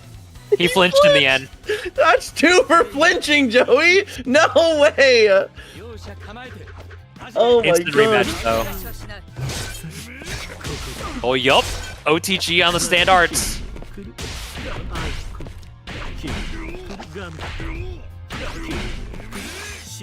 Okay, gotta go for the ejection. Who though, Bisky? Yeah, isolating Oh. this is the problem. Casual unblockable.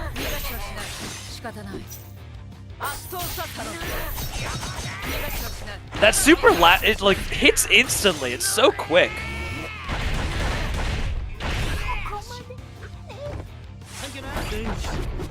Albisky unfortunately just never gets to play the game. Deep cross up there as we get back to the same side, and Joey D in trouble once again. Sitting on a perfect right now. Bit of a wonky hit. We don't have meter for the ejection.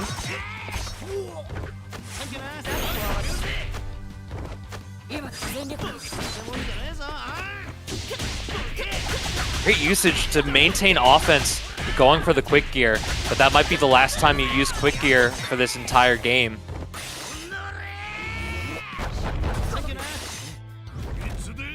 Guard crush. The quick tag, so smart from Robbie, but still gets caught. The last hit of the Leorio super. Definitely had a great idea that unfortunately just didn't quite pan out here. Scares the knockdown and is going to get the kill. And being able to get the kill while saving your overgear is massive.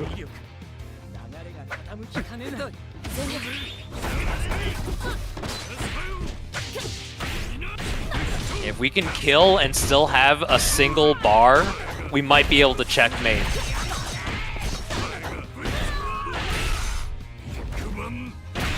Because we have guard crush overgear.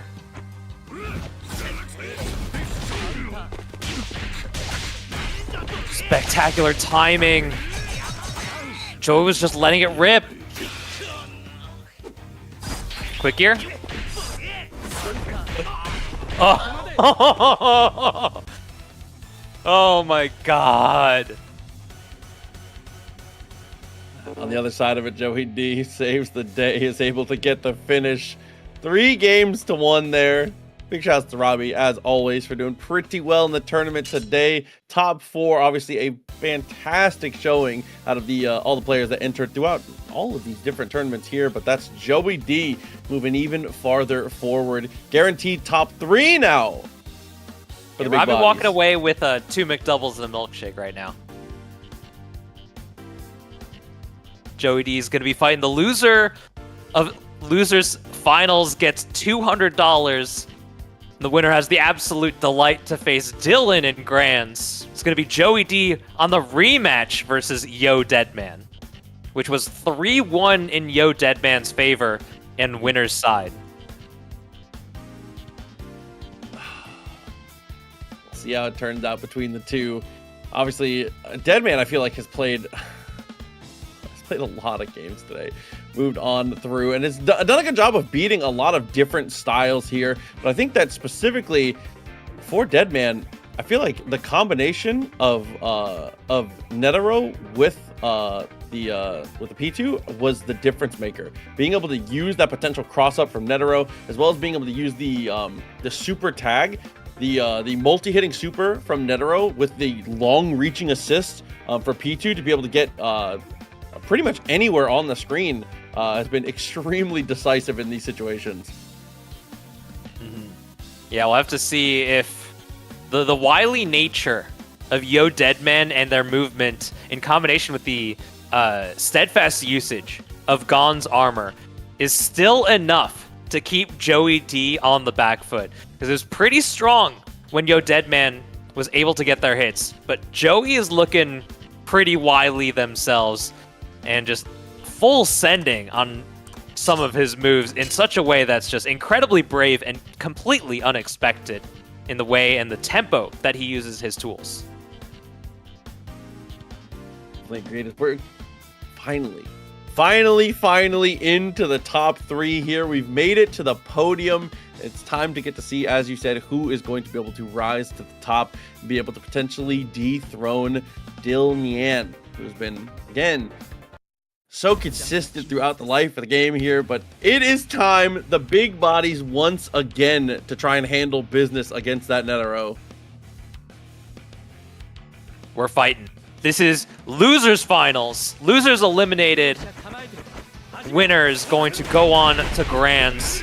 All ready for the early hit for Yo Deadman.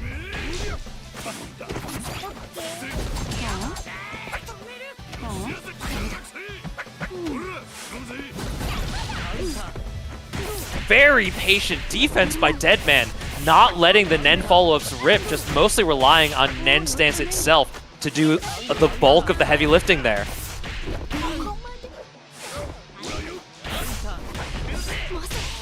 Oh, classic. Might as well use the armor move.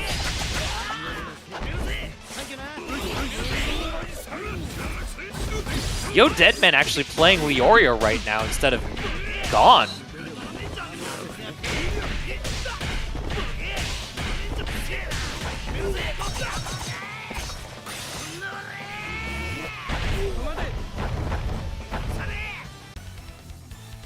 That is... Dude. I was talking about that last set being fast, and, you know, that is leaning up to potentially be a little bit of the same. Good response to the air throw there.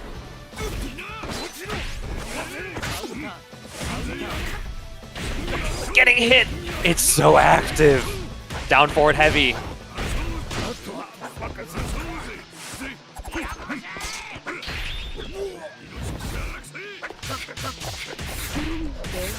Found the jab to be able to get the interruption there. Not going to let things go too far off. Gets the kill, and now it's 2v2 as we immediately get the connect. Drops out, though, and Joey's going to take advantage. Deadman just not confident that the air arts was going to connect in a meaningful way. We get the free power up here with the DHC. Wall bounce might make it a little strange. Able to reassess.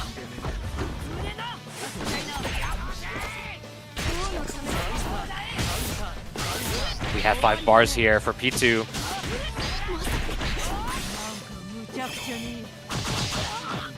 Overgear Bisky, though. High potential to be able to keep control here. Trying to stick out as many active hitboxes as we can. We're going to try and go for the lockdown here. It's a great situation. Honestly, Joey could not have played it better in terms of locking down the revive. More than just a lockdown, the last hit of Big Bisky level 1, it's a guard crush as well. Yep. So if at first you don't succeed, just hit them with the unblockable.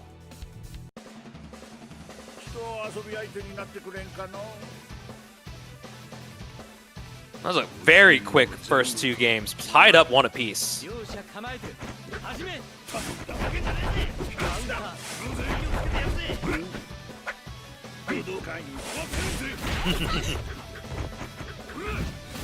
Joey hasn't been touched, doesn't have access to quick gear. Still gets the hit, falling down with the jump light.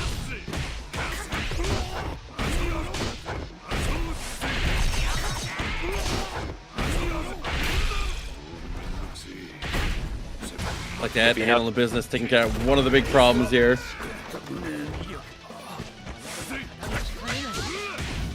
Oh, we tried to chicken guard, but we landed a lot quicker than expected. Getting caught by the low 2L.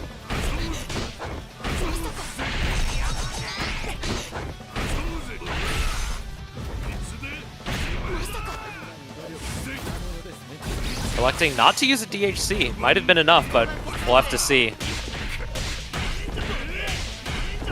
Yeah, not having meter the only, or overgear access at that point. That was just a clean punish with no counterplay. But now that Joey's been dealt damage,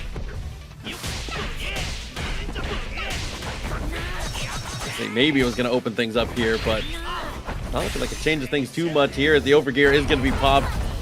Misses out! This could be huge! Oh. The assist, the forward assist on P2 is so good at maintaining and keeping combos going. And Uvo's on low health here.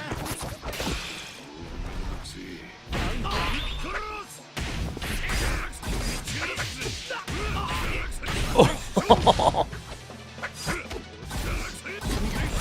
You might just get chipped out for your troubles. Tried to Nen through it. More of the same from Joey T. 2 games to 1 now. Trying to get into this advantageous position. potentially to be able to get the run in with this. I mean, these are the only two that hadn't really played each other yet. The opposite sides of the bracket here. Dilnan and Joey D. Definitely would be a clash of the Titans here, but Yo Deadman not letting any of that go. Is going to go straight for the super as we go for the knockdown. That's a tight link that they were going for. The Nen follow-up after the super.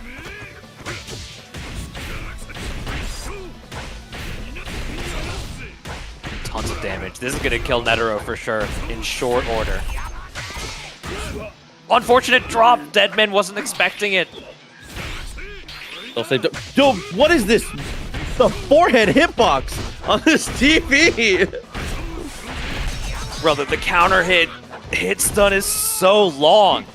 They're falling down all the way from the top. No overgear on the side of Deadman. This is going to be a steep hill to climb. And this isn't P2, so dead is dead. But no overgear for Joey either. Oh, this is such a long quick gear too.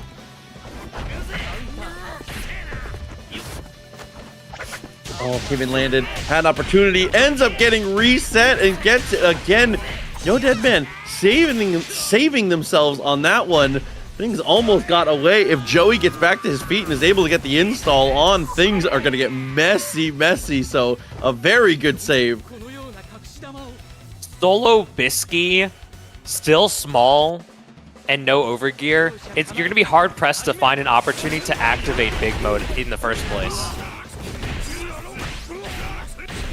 As the dynamic entry air arts actually still got hit by down forward heavy. That's insane.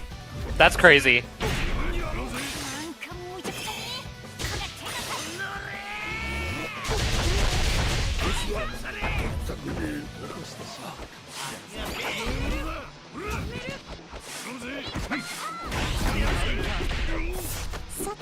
That's such a measured use by the Nen stance by Yo Deadman. Up both with quick gear. It's the reversal switch, and right after is able to get the pick off the DP. Works out well. That armored uppercut is so sick. Wall bounce not used. Falls out of the combo. That's such a tight link at that high hit stun.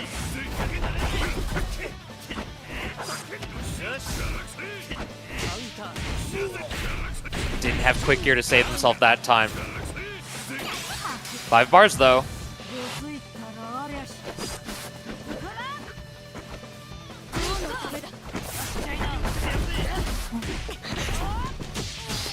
Sneaks in the final low. There's the hit, and it's absolutely enough. All you have to do is complete your combo here. Joey not going for a metered route. Might pay for it with his life.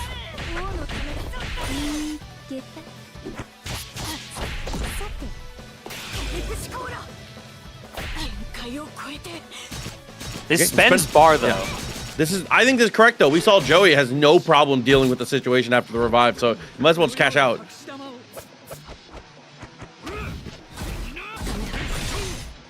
Oh, never mind. They're in the R, in the air, but quick gear is gonna save them.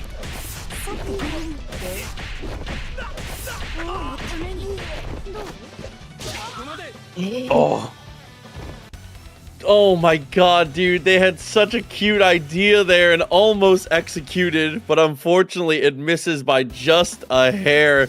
That is going to be Joey D with the victory, and Yo Deadman, who for a lot of this bracket honestly felt like the main character, is going to be out at 3rd place. Yeah, but this means we're going to get a matchup we have yet to see tonight for grand finals. Dilnan on winner's side, Joey D on the loser's side. This is for the championship. This is for the finals. This is for TNS Battle Olympia Invitational right here, right now. All the way down to the end here. Again, months of tournaments, 4 qualifiers, a lot of tough competition. It's really, really good. It's a little sad to to see it end, but I am very happy to get to see that we're actually going to make it to our conclusion. I do want to say before this set starts, big shouts again to the entire NENxIMPACT community, all the homies that have been playing this game. It's just good to see you guys still hanging out, still supporting your game, and yeah, I'm glad to see mouths getting fed. It's good that I love to see this extra money into the prize pool, especially for these players. Seeing versus games continue to be successful warms my heart in a way that's hard to explain, bro. So, just big shout out to the community at large. People watching tonight, so you can see the love, you can feel the love, and the people active in chat talking about the game, talking tech, trying to explain to people that have the questions. Oh, this is my first time seeing what's going on. No, we love to see it, and that's Just like 800 that. people on just the TNS channels. That's true. This brings us in, though, the big problem on the point matchup here. Uvagan back at it again. The grand final starts, and Joey D, obviously from the losers, needs to take 2 sets in a row. Dilnian continuing to play up the way that we know that they can. Gets the hit, drops the first combo, though, but is able to extend and get the reset. Something that might be a little relevant in this matchup here. Killua's effective angle of attack is directly above the opponent, which is, I think, just inside the range of where the Uvogin down arts can connect. Oh, but we got these? Do we got these? Oh, we got these. That hit.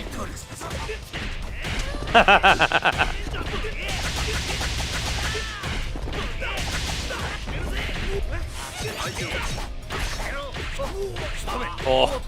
That always looks so goofy. Do it again. Oh, it worked. It worked. And Thanks small, for playing, Joey. Yeah, the small biscuit, unfortunately, is susceptible and handled easily by this later situation there. No, and okay. I was like, don't let this happen. Not like this. He hit the wrong direction. He hit neutral arts instead of what is that? Back arts, right? The little command dash. Yeah, I believe so.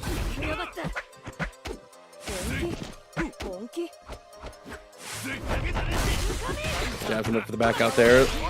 Lands in with the jump heavy. Okay, and because that's a stagger, yeah, is able to get the tag and has so much time for the extension. Are we gonna spend the level 3? Yes, we are.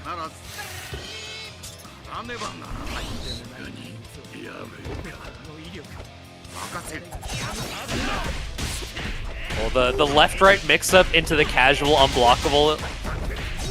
Oh, so devious. Yeah, just that easy. Got him with the heavy, though. And good conversion. That's something that we missed out on before, but this time, able to pick it up again. And last game was a near perfect. This game looking a lot the same. He's able to get the push away and has that gray health damage. That's jab right there's the first real hit we've taken. What a throw there.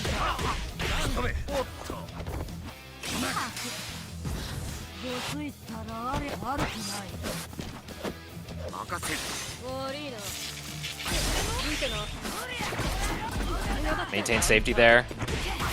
Oh! Joey going for the parry.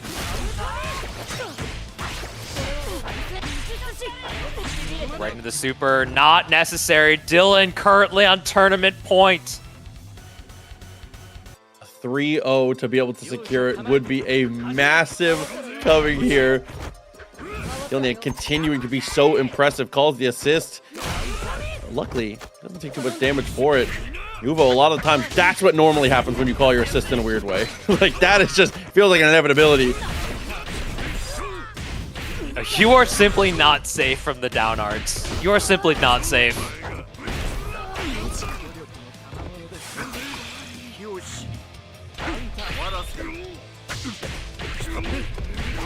And with that activation, we're actually in a terrible position. Now is going to build up a ton of bar for this. So now he's going to be able to set it up. Do we have him? Oh, we missed it! But we nend through, still get the throw to prevent the guard crush.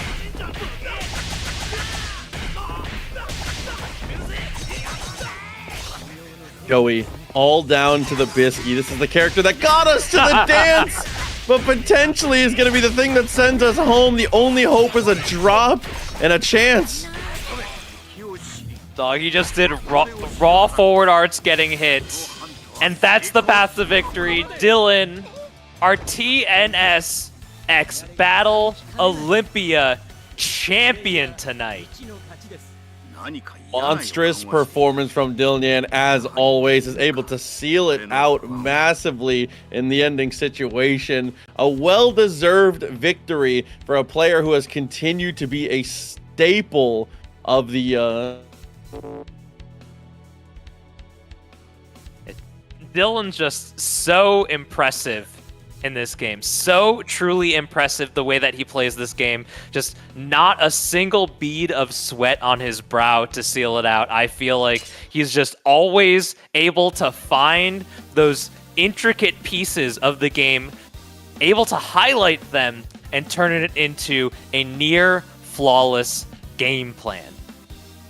Yeah, continuing to impress again and again. Dylan Yan, very talented player, is going to take home the lion's share of that $2,000 prize pool today. Again, huge shouts to everybody who was able to qualify and get into this position when it came to the Battle Olympia. And thanks again to ArcSys just for giving us the chance, right? Having this prize pool, having this situation make, and putting us in a position to be able to play the games we like and play for some money, because never a bad thing.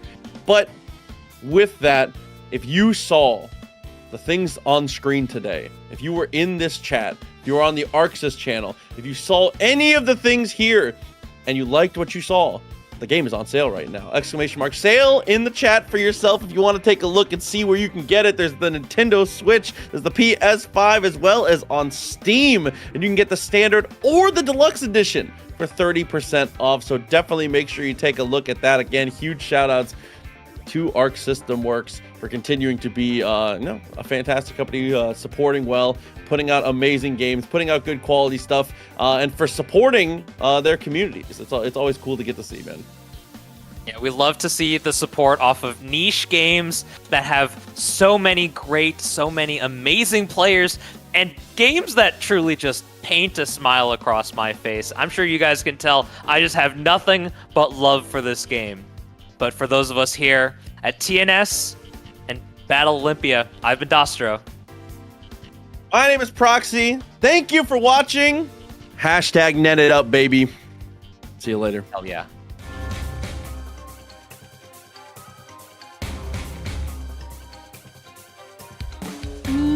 Get that?